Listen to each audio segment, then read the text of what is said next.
ನಮಃ ಹರಿಃ ಓಂ.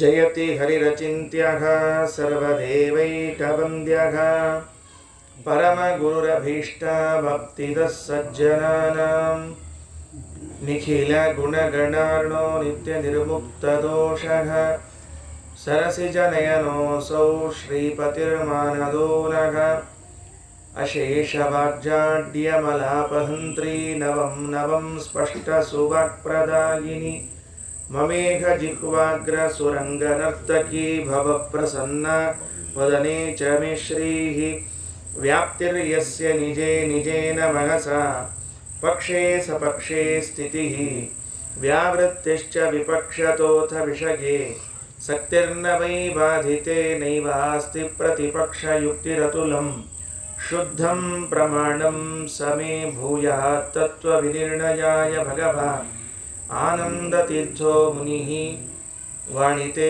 ಕರವಣ್ಯಂಬ ಚರಣೋ ಹೃದಯ ಸರ್ವದಾ ಮದ್ವಾಕ್ಯಸರಣಿರ್ಭೂಯಾತ್ ಶ್ರೀಮದಾಚಾರ್ಯಭಾವಗ ನಮೋऽस्तु ತಾತ್ವಿಕಾ ದೇವಾಃ ವಿಷ್ಣುಭಕ್ತಿಪರಾಯಣಾಃ ಧರ್ಮಮಾರ್ಗೇ ಪ್ರೇರಯಂತು ಭವಂತಃ ಸರ್ವ ಏವ ಹಿ ಯಸ್ಯ ವಾಕ್ ಕಾಮಧೇನುರ್ನಃ ಕಾಮಿತಾರ್ಥಾನ್ ಪ್ರಯಚ್ಛತಿ ಸೇವೇತಂ ಜಯ ಯೋಗೀಂದ್ರಂ ಕಾಮಬಾಣಚ್ಛಿದಂ ಸದಾ ಅಸ್ಮದ್ಗುರುಸಮಾರಂಭಾಂ ಟೀಕಾಕೃತ್ಪಾದಮಧ್ಯಗಾಂ ಶ್ರೀಮದಾಚಾರ್ಯಪರ್ಯಂತಾಂ ವಂದೇ ಗುರುಪರಂಪರಾಂ ಪೃಥ್ವೀಮಂಡಲಮಧ್ಯಸ್ಥಾಃ ಪೂರ್ಣಬೋಧಮತಾನುಗಾಃ ವೈಷ್ಣವಾ ವಿಷ್ಣುಹೃದಯಾಃ ತಾನ್ ನಮಸ್ಸೇ ಗುರೂನ್ ಮಮ ಆಪಾದಮೌಳಿಪರ್ಯಂತಂ ಗುರುಣಾಮಾಕೃತಿಂ ಸ್ಮರೇತ್ ತೇನ ವಿಘ್ನಾಃ ಪ್ರಣಶ್ಯಂತಿ ಸಿದ್ಧ್ಯಂತಿ ಚ ಮನೋರಥಾಃ.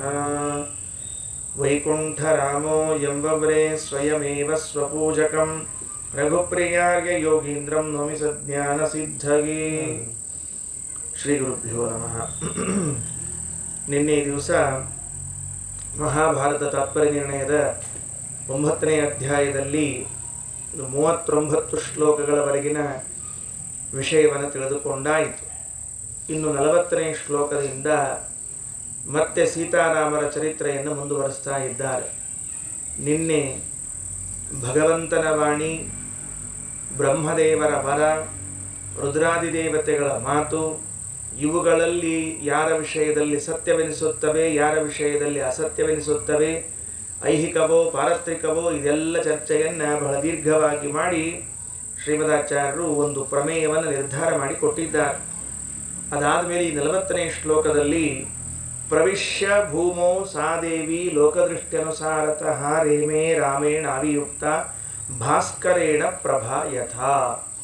ಶಪಥಚ್ಛಲೇನ ಪ್ರತಿಜ್ಞಾ ಮಾಡಿದ್ಲು, ನಾನು ಲಂಕೆಯಲ್ಲಿ 1 ವರ್ಷ ರಾವಣನ ಊರಿನಲ್ಲಿ ಇದ್ದರೂ, ಅಶೋಕವನದಲ್ಲಿದ್ದರೂ ಶುದ್ಧ ಚರಿತ್ರೆ ಉಳ್ಳವಳಾಗಿದ್ದೇನೆ ಅಂತಾಗಿದ್ದಿದ್ರೆ ಭೂಮಿ ನನಗೆ ಪ್ರವೇಶವನ್ನು ಮಾಡಲಿಕ್ಕೆ ಅವಕಾಶ ಕೊಡಬೇಕು.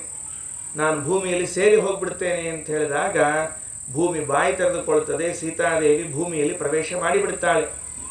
ಎಲ್ಲರೂ ಸಾಕ್ಷಿಯಾಗಿ ನೋಡ್ತಾ ಇದ್ದಾರೆ, ಮೂಕರಾಗಿ ನೋಡ್ತಾರೆ. ಏನು ಮಾಡಬೇಕು ಅಂದುಬಿಟ್ಟಿದ್ರು ಜನ ಎಲ್ಲ, ಆಡ್ಕೊಂಡು ಬಿಟ್ಟಿದ್ರು ಜನ ಎಲ್ಲ. ನೋಡ್ರಿ, ಆಡ್ಲಿಕ್ಕೆ ಎಷ್ಟೊತ್ತು ಹತ್ತಂಗಿಲ್ಲ, ಒಂದು ಕ್ಷಣದಲ್ಲಿ ಆಡ್ಬಿಡ್ತಾರೆ. ಆಡಿದ ಮೇಲೆ ಅದರ ಪರಿಣಾಮದ ತೀವ್ರತೆ ಅನುಭವಿಸಬೇಕಲ್ಲ, ಅದನ್ನೇ ಯಾರು ಅನುಭವಿಸೋರು? ಎಲ್ಲರೂ ಕಣ್ಣಲ್ಲಿ ನೀರು ಹಾಕ್ತಿದ್ದಾರೆ. ಹೊರಟು ಹೋದ್ಲು ಸೀತೆ ಅಂತ. ರಾಮ ಮಾತ್ರ ಯಥಾ ಪ್ರಕಾರ ಇದ್ದಾನವ. ಯಾಕೆಂದರೆ ಸೀತೆ ಹೊರಟೇ ಹೋಗಿಲ್ಲ. ಅವನಿಗೆ ಹೊರಟು ಹೋಗಿದ್ರೆ ಅವನಿಗೂ ದುಃಖ ಆಗಬೇಕು. ಅದಕ್ಕೆ ಪ್ರವಿಶ್ಯ ಭೂಮೋ ಸಾದೇವಿ ಲೋಕದೃಷ್ಟಿ ಅನುಸಾರತಃ, ಲೋಕದೃಷ್ಟಿ ಜನರ ಕಣ್ಣು, ಈ ಜನರ ಕಣ್ಣಿಗೆ ಅನುಗುಣವಾಗಿ ರಮಾದೇವಿ ಇಲ್ಲ, ಹೊರಟು ಹೋದ್ಲು ಅಂತ ತಿಳ್ಕೊಂಡಿದ್ದಾರೆ. ರೇಮೇ ರಾಮೇಣ ಅವಿಯುಕ್ತ ಭಾಸ್ಕರೇಣ ಪ್ರಭಾಯತ. ಶ್ರೀಮದಾಚಾರ್ಯ ಅಂತಾರೆ, ಎಂದಾದರೂ ಸೂರ್ಯನಿಂದ ಬಿಡಿಸಿಕೊಂಡು ಬೆಳಕು ದೂರ ಆಗಿದೆ ಅಂತನ್ನೋದಿದ್ರೆ ಹೇಳ್ರಿ. ಸೂರ್ಯ ಹಾಗೂ ಪ್ರಭೆಗಳು ಬೇರೆ ಬೇರೆ ಆದವು. ಸೂರ್ಯ ಪೂರ್ವಕ್ಕೆ ಹೋದ, ಬೆಳಕು ಪಶ್ಚಿಮಕ್ಕೆ ಹೋಯಿತು ಅಂತ ಆಗ್ತದ? ಎಂದಾದರೂ ಒಂದೊಂದು ದಿಕ್ಕಿಗೆ ಒಂದೊಂದು ಹೋದು ವಿಯುಕ್ತವಾಗ್ತದ, ವಿಯೋಗಗೊಳ್ತದ? ಇಲ್ಲ. ಹೇಗೆ ಭಾಸ್ಕರ ಮತ್ತು ಪ್ರಭಾ, ಸೂರ್ಯ ಮತ್ತು ಸೂರ್ಯನ ಕಾಂತಿಗಳು ಸದಾ ಕೂಡಿಕೊಂಡಿರಬೇಕೋ ಹಾಗೆ ರಾಮ ಸೀತೆಯರು ಸದಾ ಕೂಡಿಕೊಂಡಿರ್ತಾರೆ ಹೊರತಾಗಿ ಎಂದೂ ವಿಯೋಗಗೊಳ್ಳುವುದಿಲ್ಲ. ದೃಷ್ಟಾಂತವನ್ನು ಒಳ್ಳೆ ದೃಷ್ಟಾಂತ ಕೊಟ್ಟಿದ್ದಾರೆ. ಈ ಒಂದು ತತ್ವ ಮನ ಮುಟ್ಟಬೇಕಾಗಿದ್ದರೆ ದೃಷ್ಟಾಂತ ಚೆಂದಾಗಿ ಹೇಳಬೇಕ್ರಿ, ಅಂದರೆ ಮನಸ್ಸು ಮುಡ್ತದೆ. ಮತ್ತು ಭಾಗವತ್ ಹೇಳೋರು ಹೆಂಗಿರಬೇಕು ಅಂದರೆ ಪದ್ಮಪುರಾಣದಲ್ಲಿ ಹೇಳ್ತದಂತೆ, ವಕ್ತ ದೃಷ್ಟಾಂತ ಕುಶಲಹ ಅಂತ. ಈ ಭಾಗವತ್ ಹೇಳುವಂಥವನು ಒಳ್ಳೆ ದೃಷ್ಟಾಂತಗಳನ್ನು ಕೊಟ್ಟು ಹೇಳ್ತಿರ್ಬೇಕಂತೆ. ಉದ್ದೇಶ ಏನು? ಪ್ರಮೇಯಗಳೆಲ್ಲ ಕೂತವ್ರ ತಲೆ ಹೋಗಬೇಕು ಅಂತ. ಅದರಿಂದ ಶ್ರೀಮದಾಚಾರ್ಯ ಎಂಥ ದೃಷ್ಟಾಂತವನ್ನು ಹೇಳ್ತಾರೆ ಅಂದರೆ, ಭಾಸ್ಕರೇಣ ಪ್ರಭಾ ಯಥಾ, ಅವಯುಕ್ತವಾಗಿದೆ.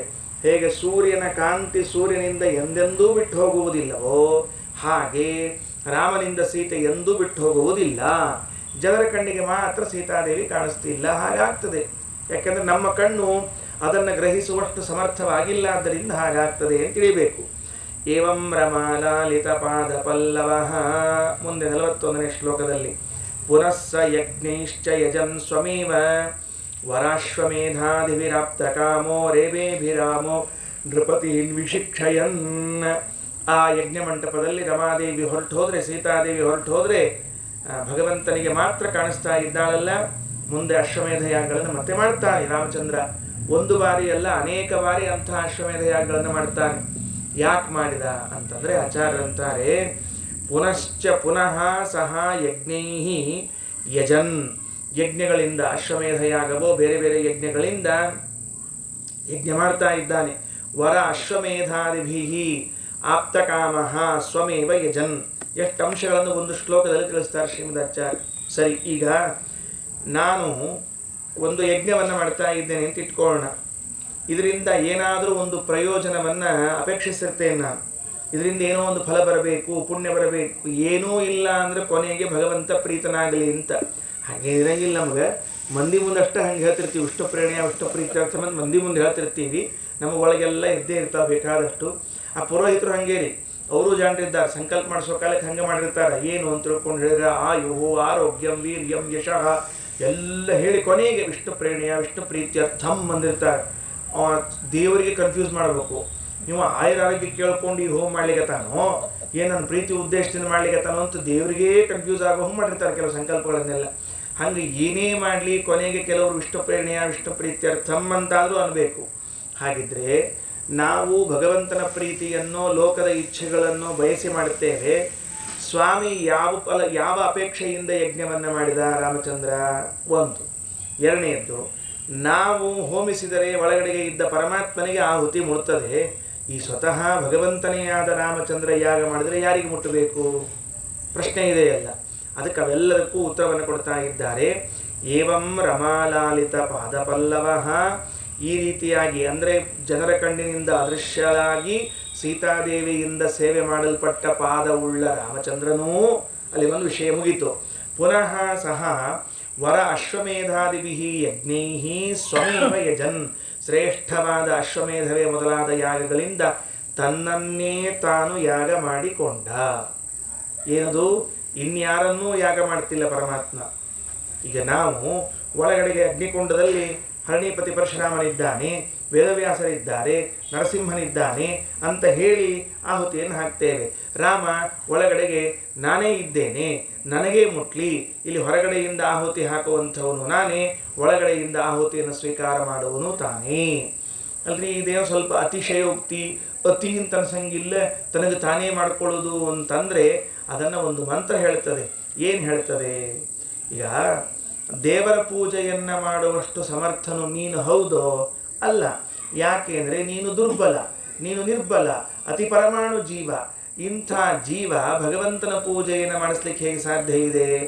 ಅದಕ್ಕೆ ಒಂದು ಮಾತಿದೆ ದೇವಪೂಜೆಯನ್ನು ಮಾಡುವಾಗ, ನಿಶುಸೀದ ಗಣಪತೆ ಗಣೇಶತ್ವ ಮಹಾಗುರ್ವಿಪ್ರತಮಂ ಕವೀನಾಂ ನರುತೆ ತ್ವತ್ಕ್ರಿಯತೆ ಕಿಂಚನಾರೇ ಮಹಾಂ ಅರ್ಕಂ ಮಘವನ್ ಚಿತ್ರಮರ್ಚ. ದೇವರ ಪೂಜೆಯನ್ನು ನಾವು ಮಾಡ್ತಾ ಕೂತಿದ್ದೇವೆ. ಸ್ವಾಮಿ, ನಾನು ನಿನ್ನ ಪೂಜೆಯನ್ನು ಮಾಡ್ತಾ ಇಲ್ಲ. ನರುತೆ ತ್ವತ್ಕ್ರಿಯತೆ, ನಿನ್ನ ಬಿಟ್ಟು ನಿನ್ನ ಪೂಜೆಯನ್ನು ಇನ್ಯಾರು ಮಾಡ್ಲಿಕ್ಕೆ ಸಾಧ್ಯ ಅದ? ನೀನೇ ನಮ್ಮ ಇಂದ್ರಿಯಗಳ ಗಣಗಳಲ್ಲಿ ಕುಳಿತುಕೊಂಡು, ಮನಸ್ಸಿನಲ್ಲಿ ದೇಹದಲ್ಲಿ ಕುಳಿತುಕೊಂಡು ನಿನ್ನ ಪೂಜೆಯನ್ನು ನೀನೇ ಮಾಡಿಸಿಕೊಳ್ಬೇಕು. ಸ್ವವಂದನಂ ಯಥಾ ಕಾರಿತಂ ಪಿತ್ರ ಶಿಶುಕರ್ತೃಕಂ. ಒಂದು ದೃಷ್ಟಾಂತ ಕೊಡ್ತಾರೆ.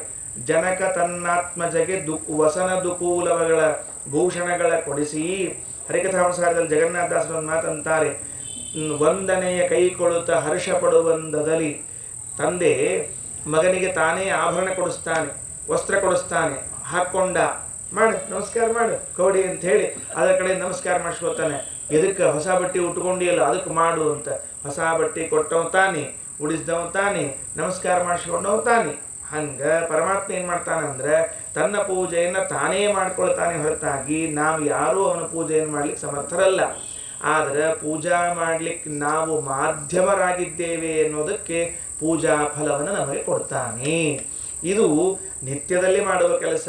ಅವತ್ತು ಶ್ರೀರಾಮಚಂದ್ರ ಅಗ್ನಿಮುಖದಲ್ಲಿ ತನ್ನನ್ನು ತಾನು ಆಹುತಿಸಿಕೊಂಡು ತೋರಿಸಿಕೊಟ್ಟ ಲೋಕಕ್ಕೆ, ನನ್ನನ್ನೇ ನಾನು ಪೂಜೆ ಮಾಡಿಕೊಳ್ಳುತ್ತೇನೆ, ನೀವಲ್ಲ. ಅದಕ್ಕೆ ವರಾಶ್ವಮೇಧಾದಿಭಿ ಸ್ವಮೇವ ಯಜ್ಞೈಹಿ ಸ್ವಮೇವ ಯಜನ್. ಮತ್ತು ಹಂಗಾರೆ ಏನು ಫಲಾಪೇಕ್ಷೆಯಿಂದ ಮಾಡಿದ್ದ? ಆಪ್ತಕಾಮ, ಏನಿಲ್ಲ, ಎಲ್ಲವನ್ನು ಹೊಂದಿಬಿಟ್ಟಿದ್ದಾನೆ. ವೇದವ್ಯಾಸ ದೇವರು ಬ್ರಹ್ಮಸೂತ್ರಗಳಲ್ಲಿ ಈ ವಿಷಯದ ಬಗ್ಗೆ ಒಂದು ಸೂತ್ರವನ್ನು ಬರೆದಿದ್ದಾರೆ. ಭಗವಂತನಿಗೆ ಏನಾದರೂ ಫಲಾಪೇಕ್ಷೆ ಇದೆಯೋ ಇಲ್ಲವೋ ಅಂತ ಒಂದು ಸೂತ್ರ. 564 ಸೂತ್ರಗಳಲ್ಲಿ ಒಂದು ಸ್ಪೆಷಲ್ ಸೂತ್ರ ಇದಕ್ಕಾಗಿ. ಏನು? ದೇವರು ಇಷ್ಟು ದೊಡ್ಡ ಜಗತ್ತನ್ನು ನಿರ್ಮಾಣ ಮಾಡ್ತಾನೆ, ಮತ್ತೊಬ್ಬರಿಗೆ ಇದನ್ನು ಮಾಡ್ತಾನೆ, ಮತ್ತೊಬ್ಬರಿಗೆ ಅದನ್ನು ಕೊಡ್ತಾನೆ. ಇಷ್ಟೆಲ್ಲ ಮಾಡಿದಾಗ ಇದರಿಂದ ದೇವರಿಗೆ ಏನಾದರೂ ಪ್ರಯೋಜನ ಆಗ್ತದ ಅಂತ ಕೇಳಿದ್ರೆ ಆಪ್ತಕಾಮ. ಓಂ ನ ಪ್ರಯೋಜನವತ್ವಾತ್ ಓಂ, ಏನೂ ಪ್ರಯೋಜನ ಇಲ್ಲ ದೇವರಿಗೆ, ಇದರಿಂದ ಏನೂ ಪ್ರಯೋಜನ ಇಲ್ಲ. ನ ಪ್ರಯೋಜನವತ್ವಾತ್, ಯಾಕಂದ್ರೆ ಇದರಿಂದ ಬರಬೇಕಾದ ಪ್ರಯೋಜನಗಳೆಲ್ಲ ಈಗಾಗಲೇ ಅವನ ಹತ್ರ ಇದ್ದ ಮೇಲೆ ಏನು ಮಾಡಬೇಕಾಗಿದೆ? ಈಗ ನೋಡ್ರಿ, ನಾನು ಎಲ್ಲೋ ಮಠಕ್ಕೆ ಹೋಗಿದ್ದೆ ಅಂತ ಇಟ್ಕೊಳ್ರಿ, ಬಂದೆ, ಕೈಯ ಪ್ರಸಾದ ಹಿಡ್ಕೊಂಡಿದ್ನೆ, ಯಾರೋ ಕೇಳಿದ್ರು, ಕೊಟ್ಬಿಟ್ಟೆ. ಬಾಜುಕಿದ್ದು ಅಯ್ಯೋ ಪಾಪ ಕೊಟ್ಬಿಟ್ರಲ್ಲ, ನಿಮಗೇನು ಅಂತ ಕೇಳಿದ್ರೆ ಇನ್ನೊಂದು ಪ್ರಸಾದ ನನ್ನ ಕಡೆ ಅದ ಅಂತ ಹೇಳಿದ್ನಂತವ. ಇನ್ನೊಂದು ಪ್ರಸಾದ ತನ್ನ ಕಡೆಗೆ ಇದ್ದದ್ದರಿಂದ ಅವ ಇದನ್ನು ಕೊಡಲಿಕ್ಕೆ ಹಿಚಕಿಚಾಯಿಸ್ಲೇ ಇಲ್ಲ, ಕ್ಷಣ ಮಾತ್ರದಲ್ಲಿ ಕೊಟ್ಟುಬಿಟ್ಟ. ಅದರ ಅರ್ಥ ಏನು ಅಂದ್ರೆ, ಈ ಪ್ರಸಾದ ತನ್ನ ಕಡೆಗೆ ಇದ್ರೆ ಏನಾಗಬೇಕಾಗಿದೆ, ಇದು ಆಲ್ರೆಡಿ ಅವನ ಕಡೆ ಅದ ಅಂದಮೇಲೆ ಪರಮಾತ್ಮನಿಗೆ ಈ ಜಗತ್ತಿನ ನಿರ್ಮಾಣ ಮೊದಲಾದವುಗಳಿಂದ ಏನು ಆನಂದ ಆಗಬೇಕಾಗಿದೆ ಅದು ಮೊದಲೇ ಇದ್ದದ್ದರಿಂದ ಮತ್ತೇನು ಪಡೆದುಕೊಳ್ಳಬೇಕಾದ ಅವಶ್ಯಕತೆ ಇಲ್ಲ. ಆದ್ದರಿಂದ ಭಗವಂತನಿಗೆ ಯಾವ ಪ್ರಯೋಜನವೂ ಇಲ್ಲ. ನ ಪ್ರಯೋಜನವತ್ವಾತ್ ಅಂದರೆ ಆಪ್ತಕಾಮ ಅಂತ ತಿಳಿಸಿಕೊಟ್ಟಿದ್ದಾನೆ. ರಾಮಚಂದ್ರ ಅಶ್ವಮೇಧವೇ ಮೊದಲಾಗಿರುವಂತಹ ಅನೇಕ ಯಜ್ಞಗಳನ್ನು ಮಾಡ್ತಾನೆ. ಆ ಯಜ್ಞಗಳಿಂದ ತನ್ನನ್ನು ತಾನೇ ಆರಾಧಿಸಿಕೊಳ್ತಾನೆ. ಭಗವದ್ಗೀತೆಯಲ್ಲಿ ಶ್ರೀಕೃಷ್ಣ ತನ್ನ ಮಂಗಳ ಮಾತುಗಳನ್ನು ಹೇಳ್ತಾನೆ. ಅಹಂ ಹಿ ಸರ್ವಯಜ್ಞಾನಾಂ ಭೋಕ್ತಾ ಚ ಪ್ರಭುರೇವ ಚ. ಸರ್ವಯಜ್ಞಾನಾಂ ಭೋಕ್ತಾ ಅಹಮೇವ. ಎಲ್ಲ ಯಜ್ಞಗಳನ್ನು ಭೋಗಿಸುವಂಥವನು, ಅನುಭವಿಸುವಂಥವನು ನಾನೇ, ಎಲ್ಲ ಯಜ್ಞಗಳಿಗೂ ಪ್ರಭು ನಾನೇ, ಬೇರೆ ಯಾರೂ ಅಲ್ಲ ಅಂತ ಹೇಳಿಕೊಂಡದ್ದನ್ನು ರಾಮನಾಗಿ ಮಾಡಿ ತೋರಿಸಿದ್ದಾನೆ. ಇನ್ನು ಮತ್ತೊಂದು ಹೇಳ್ತಾರೆ ಆಚಾರ್ಯರು, ರೇಮೇ ಅಭಿರಾಮ ನೃಪತೀನ್ ವಿಶಿಕ್ಷಯನ್. ಸಂತೋಷ ಪಡ್ತಾ ಇರುವಂತಹ ರಾಮಚಂದ್ರ, ಮನೋಹರನಾದ ರಾಮಚಂದ್ರ ಏನು ಮಾಡಿದ ಅಂದರೆ ನೃಪತೀನ್ ವಿಶಿಕ್ಷಯನ್, ಅಂದಿನ ಕಾಲದ ರಾಜರುಗಳಿಗೆಲ್ಲ ಶಿಕ್ಷಣವನ್ನು ಕೊಟ್ಟಿದ್ದಾನೆ, ಎಜುಕೇಟ್ ಮಾಡ್ತಾ ಇದ್ದಾನೆ. ಏನಂತ ಎಜುಕೇಟ್ ಮಾಡ್ತಾನೆ, ಏನಂತ ಶಿಕ್ಷಣ ಕೊಡ್ತಾನೆ? ರಾಜನಾದವನು ಬರೇ ಸುಖಕ್ಕಾಗಿ ಇರಬಾರದು, ಒಳ್ಳೆ ಸಂಪತ್ತಿದೆ, ಪ್ರಜೆಗಳ ಮಾತು ಕೇಳುತ್ತಾರೆ ಅಂತ ದಬ್ಬಾಳಿಕೆ ಮಾಡ್ಕೊಂಡು ಕೂಡಬಾರ್ದು. ಅವನು ಕೂಡ ಧರ್ಮ ಮಾರ್ಗದಲ್ಲಿ ತನ್ನನ್ನು ತಾನು ತೊಡಗಿಸಿಕೊಳ್ಳಬೇಕು. ಧರ್ಮ ಮಾರ್ಗದಲ್ಲಿ ತೊಡಗಿಸಿಕೊಳ್ಳುವುದು ಅನ್ನುವುದು ಬಗೆ ಬಗೆಯಾದದ್ದು. ಅದರಲ್ಲಿ ಒಂದಾದದ್ದು ಯಜ್ಞ. ಅಂದ ಮೇಲೆ ಧರ್ಮ ಮಾರ್ಗದಲ್ಲಿ ತನ್ನನ್ನು ತಾನು ತೊಡಗಿಸಿಕೊಳ್ಳಬೇಕು ಎಂಬ ಶಿಕ್ಷಣವನ್ನು ರಾಮಚಂದ್ರ ತಾನು ಮಾಡುವ ಮೂಲಕವಾಗಿ ತಿಳಿಸಿಕೊಟ್ಟ. ಹಾಗೆ ಮನೆಯಲ್ಲಿ ತಂದೆಯಾದವನು ತಾನು ಸಂಧ್ಯಾವಂದನವನ್ನು ಮಾಡ್ತಾ ಇದ್ದದ್ದನ್ನು ನೋಡಿ ಮಕ್ಕಳು ಅವರು ಸಂಧ್ಯಾವಂದನೆ ಮಾಡ್ತಾರೆ. ನನಗೊಂದು ಆಶ್ಚರ್ಯ ಅನ್ನಿಸ್ತು. ಆಗಲೇ ಸಾಯಂಕಾಲ ಒಂದು ಕಡೆ ಮಾರ್ಕೆಟ್ನೆಲ್ಲ ಹೊರಟಿದ್ದೆ. ಪ್ರಾಯ ಅದು 1 ವರ್ಷದ್ದೋ 2 ವರ್ಷದ್ದೋ ಮಗು ಇರಬೇಕು, 2 ವರ್ಷದ್ದಿರಬೇಕು ಅನ್ನಿಸ್ತದೆ. ಅದೇನು ಅಂದರೆ ಅದು ಕೈಯಲ್ಲಿ ಫೋನ್ ಹಿಡ್ಕೊಂಡು ಹಿಂಗೆ ಹೊಂಟಿತ್ತು. ನಾನು ಅಂದೆ, ಇದು 2 ವರ್ಷಕ್ಕೆ ಏನು ಗೊತ್ತಿರ್ತದೆ, ಹಿಂಗೆ ಹಿಡ್ಕೊಂಡು ಹೋಗ್ಬೇಕು ಫೋನು ಅಂತ ತಿಳ್ಕೊಂಡು. ಅದೇನಾಗಿದೆ, ಮನೆಯಲ್ಲಿ ಅವರ ಅಪ್ಪ ಅಮ್ಮ ಹಿಡ್ಕೊಂಡು ನೋಡಿ ನೋಡಿ ನೋಡಿ ಎಷ್ಟು ವರ್ಷ, ಜಸ್ಟ್ 1 ಇಯರ್ ಸಂಸ್ಕಾರ ಅಷ್ಟೇ, ಬಹಳ ಆಗಿಲ್ಲ. 1 ವರ್ಷದ ಸಂಸ್ಕಾರದಲ್ಲಿ ಅಥವಾ 2 ವರ್ಷದ ಸಂಸ್ಕಾರದಲ್ಲಿ ಅದಕ್ಕೆ ಫೋನ್ ಆಪ್ರೇಟ್ ಮಾಡ್ಲಿಕ್ಕೆ ಬರದೇ ಇದ್ರೂ ಹಿಡ್ಕೊಳ್ಳಿಕ್ಕೆ ಗೊತ್ತಾಗುತ್ತೆ ಹೆಂಗೆ ಹಿಡ್ಕೋಬೇಕು ಅಂತ ತಿಳ್ಕೊಂಡು. ಹಾಗಿದ್ರೆ ನಾವು ಮನೆಯಲ್ಲಿ ಹೇಗೆ ಮಾಡ್ಕೋತೀವೋ ಹಾಗಿರ್ತದೆ ಅಂತ ಆಯ್ತಲ್ಲ. ರಾಮಚಂದ್ರ ಅಂತಾನೆ, ನಾನೇ ಯಜ್ಞವನ್ನು ಮಾಡಿ ಇದನ್ನು ಜನರಿಗೆಲ್ಲ ಹಚ್ಚಿಬಿಡ್ತೇನೆ. ನಮ್ಮಲ್ಲಿ ಒಂದು ಕನ್ನಡದ ಒಂದು ಗಾದಿ ಮಾತು, ಇದು ಶಬ್ದ ಇತ್ರಿ, ಬ್ಯಾಟೆ ಹಚ್ಚೋದು ಅಂತ ಒಂದು ಇತ್ರಿ. ಬ್ಯಾಟೆ ಹಚ್ಚೋದು ಅಂತ ಈಗೆಲ್ಲ ಬರ್ತೋಗ್ಬಿಟ್ರ, ಶಬ್ದಗಳೇ ಬರ್ತೋಗ್ಬಿಟ್ರ. ಎಷ್ಟು ಚೆನ್ನ ಶಬ್ದ ಇದ್ದು ಎಲ್ಲರೇ. ಬ್ಯಾಟೆ ಹಚ್ಚೋದು ಅಂದ್ರೆ ತಿಂದು ಮಂದಿಗೂ ಹಂಗೆ ಮಾಡೋದು ಕೆಲಸ. ಅದು ಹಂಗಾಗಿ ರಾಮಚಂದ್ರ ಬ್ಯಾಟೆ ಹಚ್ಚಿಬಿಟ್ಟವ. ಬ್ಯಾಟೆ ಹಚ್ಚಿಬಿಟ್ಟ ಅಂದ್ರೆ ಏನು ಹಿಂದಿನ ನಂಗೆ ಆಶ್ಚರ್ಯ ಅನ್ನಿಸ್ತದೆ. ನಾವೆಲ್ಲ ಪ್ರಾಯ ನಿಮ್ಗಿಂತ ನಾನು ಮುಂದಿನವನಾದ್ದರಿಂದ ನಿಮ್ಮ ಕಾಲದಲ್ಲಿ ಇದ್ದಷ್ಟು ಆನಂದವನ್ನು ನಾವು ಪಡಲಿಲ್ಲ. ಏನೋ ಮುಂದೆ ಹೋಗ್ಬಿಟ್ವಿ, ಟಿ ವಿ ಸಿನಿಮಾ ನಾಟಕಗಳೆಲ್ಲ ಬಂದು ಹಾಳು ಮಾಡಿದವು. ಅದು ನಿಮ್ಮ ಕಾಲದಲ್ಲಿ ಒಂದೇನು ಬಾಲ್ಯ ಇತ್ತಲ್ಲ, ಅದು ನಿಜವಾಗ್ಲೂ ಆನಂದದಾಯಕವಾದ ಬಾಲ್ಯ. ಅಲ್ಲಿರೋ ಶಬ್ದಗಳು, ಅಲ್ಲಿರೋ ಮಾತುಗಳು, ಅಲ್ಲ ಹಿರಿಯರ ಚಾಷ್ಟಿಗಳು ಎಲ್ಲ ಎಂಜಾಯ್ ಮಾಡಬೇಕು ನಿಜವಾಗ್ಲೂ. ಹಾಗಾಗಿ ಅದು ಬ್ಯಾಟಿ ಹಚ್ಚಿಬಿಟ್ಟ ರಾಮಚಂದ್ರ. ತಾವೊಬ್ಬನೇ ಮಾಡೋದಲ್ಲದೆ ಇಡೀ ಊರಿನಾಗಿದ್ದವ್ರಿಗೆ ಎಲ್ಲರಿಗೂ ಸಹಿತ ನೀನು ಮಾಡಬೇಕು ಅಂತ. ಹಾಗೆ ಎಲ್ಲ ರಾಜರುಗಳಿಗೆ ಯಜ್ಞವನ್ನು ಮಾಡಿಸುವಂತಹ ಬುದ್ಧಿಯನ್ನು ಕೊಟ್ಟ. ಸರಿ, ಈಗ 13,000 ವರ್ಷಗಳ ಕಾಲ ರಾಮ ರಾಜ್ಯಭಾರ ಮಾಡಿದ ಅಂತ ಕೇಳಿದ್ದೇವೆ. ಸೀತಾದೇವಿ ಭೂಪ್ರವೇಶ ಮಾಡಿದ ಮೇಲೆ ಮುಂದೆ ರಾಮ ಎಷ್ಟು ದಿವಸ ಭೂಮಿಯಲ್ಲಿದ್ದ ಬೇಕಲ್ಲ. ಅಂದರೆ ಮುಂದಿನ ಶ್ಲೋಕ 42ನೇ ಶ್ಲೋಕದಲ್ಲಿ ರಾಮಸ್ಯ ದೃಶ್ಯ ತ್ವನ್ನೇಷಾಮದೃಶ್ಯ ಜನಕಾತ್ಮಜ ಭೂಮಿ ಪ್ರವೇಶಾಳೂರ್ಧ್ವಂ ಸಾರೇಮೇ 700 ಸಮಾಹ. ರಾಮಸ್ಯ ದೃಶ್ಯ, ರಾಮನ ಕಣ್ಣಿಗೆ ಕಾಣಿಸಿಕೊಂಡಿದ್ಲು. ಅನ್ಯೇಷಾಂ ಅದೃಶ್ಯ, ಉಳಿದವರ ಕಣ್ಣಿಗೆ ಕಾಣಿಸ್ತಿರ್ಲಿಲ್ಲ. ಜನಕಾತ್ಮಜ ಸೀತಾದೇವಿ ಭೂಮಿ ಪ್ರವೇಶಾತ್ ಊರ್ಧ್ವಂ, ಭೂಮಿಯಲ್ಲಿ ಪ್ರವೇಶ ಮಾಡಿದ ಮೇಲೆ ಸಾರೇಮೆ, ಅವಳು ರಾಮನ ಜೊತೆಗೆ ಸಂತೋಷದಿಂದಿದ್ಲು. 700 ಸಮಾಹ, 700 ವರ್ಷಗಳ ಕಾಲ. ಅಂದ್ರೆ 13,000 ವರ್ಷಗಳು ರಾಮ ರಾಜ್ಯಭಾರ ಮಾಡಿದ್ದಾಗಿದ್ರೆ 12,300 ವರ್ಷಗಳ ಕಾಲ ಎಲ್ಲರ ಕಣ್ಣಿಗೆ ಕಾಣಿಸಿಕೊಂಡಿದ್ದದ್ದು. ಮುಂದೆ 700 ವರ್ಷಗಳ ಕಾಲ ಯಾರ ಕಣ್ಣಿಗೂ ಕಾಣದೆ ಕೇವಲ ರಾಮನ ಕಣ್ಣಿಗೆ ಕಾಣಿಕೊಂಡಿದ್ದದ್ದು. ಇದೇ ತರಹದ ಘಟನೆ ಭಾಗವತದಲ್ಲೂ ಬರ್ತದೆ. ಅದನ್ನು ಹರಿವಂಶದಲ್ಲಿ ತಿಳಿಸ್ತಾರೆ. ಅದು ಕೃಷ್ಣಾವತಾರಕ್ಕೆ ಸಂಬಂಧಪಟ್ಟ ಕಥೆ. ಅದಕ್ಕೆ ಭಾಗವತ ಅಂದದ್ದು. ಕೃಷ್ಣಾವತಾರಕ್ಕೆ ಸಂಬಂಧಪಟ್ಟ ಕಥೆ ಹರಿವಂಶದಲ್ಲಿ ತಿಳಿಸ್ತಾರೆ. ಕೃಷ್ಣನ ಜಾಗದಲ್ಲಿ ಒಂದು ಸ್ತ್ರೀ ಶಿಶುವನ್ನು ತಂದಿರ್ತಾರಲ್ಲ, ಹೆಣ್ಣು ಶಿಶುವನ್ನು, ದುರ್ಗೆ ಅಂತ ತಿಳ್ಕೊಂಡು ಹೇಳಿ, ಅವ ಕಂಸ ಅದನ್ನು ಎತ್ತಿ ಹೊಡಿಬೇಕು ಅಂತ ಮೇಲೆ ಅಪ್ಪಳಿಸ್ತಾನೆ. ಆಕಿ ಹಾರಿ ಹೊಡ್ತಾಳೆ. ಪಾಪ ಆಕಿ ಯಾರ ಕೈಗೆ ಸಿಗೋಕೆಲ್ಲ ಏನೆಲ್ಲ ಹಾರಿಬಿಟ್ಲು. ಹಾರಿದ ಮೇಲೆ ಓ ಪಾಪ ಕೂಸು ಹೋತು ಅಂತಂದು ಬಿಟ್ಟರೆ ಅವ ಕಂಸ ಹೊರಟು ಹೋಗ್ಬಿಟ್ಟ. ಯಾರು ಕೂಸು ಸಿಗಲಿಲ್ಲ, ಹಾರಿ ಹೋತು ಹೋಗೋ ಕಾಲಕ್ಕೆ ಹೇಳಿ ಹೋದ್ಲಂತ, ನಿನ್ನ ಕೊಲ್ಲ ಹುಟ್ಟ್ಯಾನ, ನೀ ನನಗೆ ಕೊಂದ್ರೆ ಏನಾಗೋದಿಲ್ಲ ಅಂತ ಎಲ್ಲ ಹೇಳಿ ಹೋಗ್ಬಿಟ್ಲು ಅಂತ. ಮುಂದೆ ಹರಿವಂಶ ಹೇಳ್ತದೆ ಏನಾಯಿತು ಅಂದರೆ, ಮಾತುಹು ಶಯನೀಯ ಸಂಸ್ಥಾ, ಮತ್ತೆ ಆ ಶಿಶು ತಾಯಿಯ ಮಂಚದ ಮೇಲೆ ಶಿಶುಭಾವದಿಂದ ಮಲಗಿತಂತೆ. ದುರ್ಗೆ ಮತ್ತೆ ಶಿಶುಭಾವಳಾಗಿ ಬಂದು ಮಲಗಿದ್ಲಂತೆ. ಯಾರಿಗೆ ಕಾಣಿಸ್ತಿರ್ಲಿಲ್ಲಂತೆ, ತಂದೆ ತಾಯಿಗಳಿಗೆ ಬಿಟ್ಟರೆ ಇನ್ಯಾರಿಗೆ ಕಾಣಿಸೋ ಹಂಗಿಲ್ಲಂತೆ. ದೇವಕಿ ಅದಕ್ಕೆ ಹಾಲು ಕುಡಿಸಿ ಬೆಳೆಸಿ ದೊಡ್ಡವಳನ್ನಾಗಿ ಮಾಡಿದರೆ ಅದು ಆಟ ಆಡ್ತಾ ಹೊಂಟಿದ್ರೆ ಹಿಂದೆ ದೇವಕಿ ಬಿದ್ದಿಗಿದ್ದಿ ಅಂತ ಹಿಂಗೆ ಹೋಗ್ತಿದ್ರೆ ಕೌನ್ಸ್ ನೋಡ್ಬೇಕಂತ. ಯಾರಿಗನ್ಲಿಕ್ಕೆ ತಳಿಕಿ, ಯಾರು ಕಾಣಿಸವಲ್ಲಾಗ್ಯಾರಲ್ಲ, ಬಿದ್ದಿಗಿದ್ದಿ, ಅಯ್ಯ ಅವ್ವ ನಮ್ಮವ್ವ ಕೂಸು ಹೆಣ್ಮಗಳಿಗೆ ಮಾತಾಡ್ದಂಗೆ ಮಾತಾಡಿಗೆತ್ತಾಳೆ. ಪ್ರಾಯಶಃ 6-7 ಕೂಸು ಕಳ್ಕೊಂಡ ಮೇಲೆ ಸ್ವಲ್ಪ ಹಿಂಗಾಗಿರ್ಬೇಕು ಅಂತ ಇದು ಹಿಂಗೆ ತಿಳ್ಕೊಂಡಿತ್ತು ಅಂತ. ಸ್ವಂತ ಹುಚ್ಚು, ಮಂದಿ ಹುಚ್ಚು ಹೇಳಿಕೊಂಡಿದ್ದು. ಯಾಕಂದ್ರೆ ಕಾಣಿಸ್ತಿರ್ಲಿಲ್ಲ, ಆ ತಂದೆ ತಾಯಿಗಳಿಗೆ ಮಾತ್ರ ಕಾಣಿಸ್ತಾ ಇತ್ತು ಅಂತ ಹರಿವಂಶ ನಮಗೆ ತಿಳಿಸಿಕೊಡ್ತದೆ. ಹಾಗೆ ಇಲ್ಲೂ ಕೂಡ ಸೀತಾದೇವಿ ನೋಡಿ, ಅಲ್ಲಿ ದುರ್ಗಾದೇವಿ, ಇಲ್ಲಿ ಸೀತಾದೇವಿ ಅಷ್ಟೇ, ಬೇರೆ ಏನಿಲ್ಲ. ಇದೇ ಸೀತಾದೇವಿಯೇ ತನ್ನ ದುರ್ಗಾ ರೂಪದಿಂದ ಈ ಸುರಾಣಿಕರಿಗೆ ಬುದ್ಧಿ ಕೆಡಿಸಿದ್ದು ಅಂತ ಕೇಳಿದ್ವಲ್ಲ. ಹಾಗಾದ್ರೆ ಅದೇ ದುರ್ಗೆ ಮುಂದೆ ಇನ್ಯಾರಿಗೂ ಕಾಣಿಸ್ತಿಲ್ಲ, ಅದೇ ಸೀತೆ ಇಲ್ಲಿ ಯಾರಿಗೂ ಕಾಣಿಸ್ತಿಲ್ಲ ಅಂತನ್ನುವ ಮಾತು ಹೊಂದುತ್ತದೆ. ಆಮೇಲೆ 700 ವರ್ಷಗಳಾಯಿತು. ಈಗ ಮುಕ್ತಾಯ ಮಾಡ್ತಾರೆ. ಏನು ಇನ್ನು ಮುಂದೆ ಏನಾಗ್ತದೆ ಅಂದ್ರೆ, ರಾಮನ ಪರಂಧಾಮ ಯಾತ್ರಾ. ರಾಮಚಂದ್ರ ತನ್ನ ಪರಂಧಾಮವೆನಿಸಿರುವಂಥ ವೈಕುಂಠಕ್ಕೆ ಹೊರಡಬೇಕು. ಆ ಕಥೆಗಳೆಲ್ಲ ಪ್ರಾರಂಭವಾಗ್ತಾ ಇದೆ. ಇನ್ನೂ ಬೇಕಾದಷ್ಟಿದೆ. ನೋಡಿದ್ರೆ ರಾಮನ ಕಥೆನೇ ಮುಗಿತಲ್ಲ, ಮತ್ತು ಅವನು ಪರಂಧಾಮಕ್ಕೆ ಹೊರಟ್ರೆ ಮುಗಿದು ಹೋಯ್ತಲ್ಲ ಅಂದ್ರೆ ಇಲ್ರಿ, ಇನ್ನೂ ಸಾಕಷ್ಟು ವಿಷಯಗಳನ್ನು ಹೇಳೋರಿದ್ದಾರೆ. ನೋಡ್ರಿ 43ನೇ ಶ್ಲೋಕದಲ್ಲಿ ಒಂದು ಮಾತಂತಾರೆ ಶ್ರೀಮದಾಚಾರ್ಯ. ಇಷ್ಟೆಲ್ಲ ನೀವು 4ನೇ ಅಧ್ಯಾಯದಿಂದ 9ನೇ ಅಧ್ಯಾಯದವರೆಗೆ ಶ್ರೀರಾಮನ ಚರಿತ್ರೆಯನ್ನು ಕೇಳಿದ್ರಲ್ಲ, ರಾಮ ನಡ್ಕೊಂಡಂತೆ ಜಗತ್ತಿನಲ್ಲಿ ಇನ್ಯಾರಾದರೂ ನಡ್ಕೊಳ್ತಾರೆ ಅಂತ ನೀವು ಅಂದ್ಕೊಂಡಿದ್ರೆ ಅದು ನಿಮ್ಮ ಅಜ್ಞಾನವನ್ನು ಎತ್ತಿ ತೋರಿಸ್ತದೆ ಅಂತಂತಾರೆ ಶ್ರೀಮದಾಚಾರ್ಯ. ಏನಂತಾರೆ, ಏವಂ ವಿಧಾನ್ಯ ಗಣಿತಾನಿ ಜನಾರ್ದನಸ್ಯ ರಾಮಾವತಾರ ಚರಿತಾನಿ ತದನ್ಯ ಪುಂಭಿಃ ಶಕ್ಯಾನಿ ನೈವ ಮನಸಾ ಪಿಹಿತಾನಿ ಕರ್ತುಂ ಬ್ರಹ್ಮೇಶ ಶೇಷ ಪುರುಹೂತ ಮುಖೈಃ ಸುರೈಶ್ಚ. ಏವಂ ವಿಧಾನಿ, ಇದೇ ತರಹದ ಅಗಣಿತಾನಿ, ಎಣಿಸಲಾಗದೇ ಇರುವಂತಹ ಜನಾರ್ದನಸ್ಯ ಸ್ವಾಮಿಯ ರಾಮಾವತಾರ ಚರಿತಾನಿ, ರಾಮಾವತಾರದಲ್ಲಿ ತೋರಿಸಿದ ಚರಿತ್ರೆಗಳೂ ಅಗಣಿತಾನಿ. ಎಷ್ಟು ಹೇಳಬೇಕು, ಎಷ್ಟು ರಾಮಚಂದ್ರ ತೋರ್ಸ್ಯಾನ, ಎಷ್ಟು ಹೇಳಿವಿ ಎಲ್ಲರೂ ನಾವು. ಶತಕೋಟಿ ಪ್ರವಿಸ್ತರಂ ಅಂತ ಒಂದು ಮಾತು. ಹಯಗ್ರೀವ ರೂಪದಿಂದ ಪರಮಾತ್ಮ ರಾಮಾಯಣವನ್ನು ಬರೆದಿದ್ದಾನಂತೆ.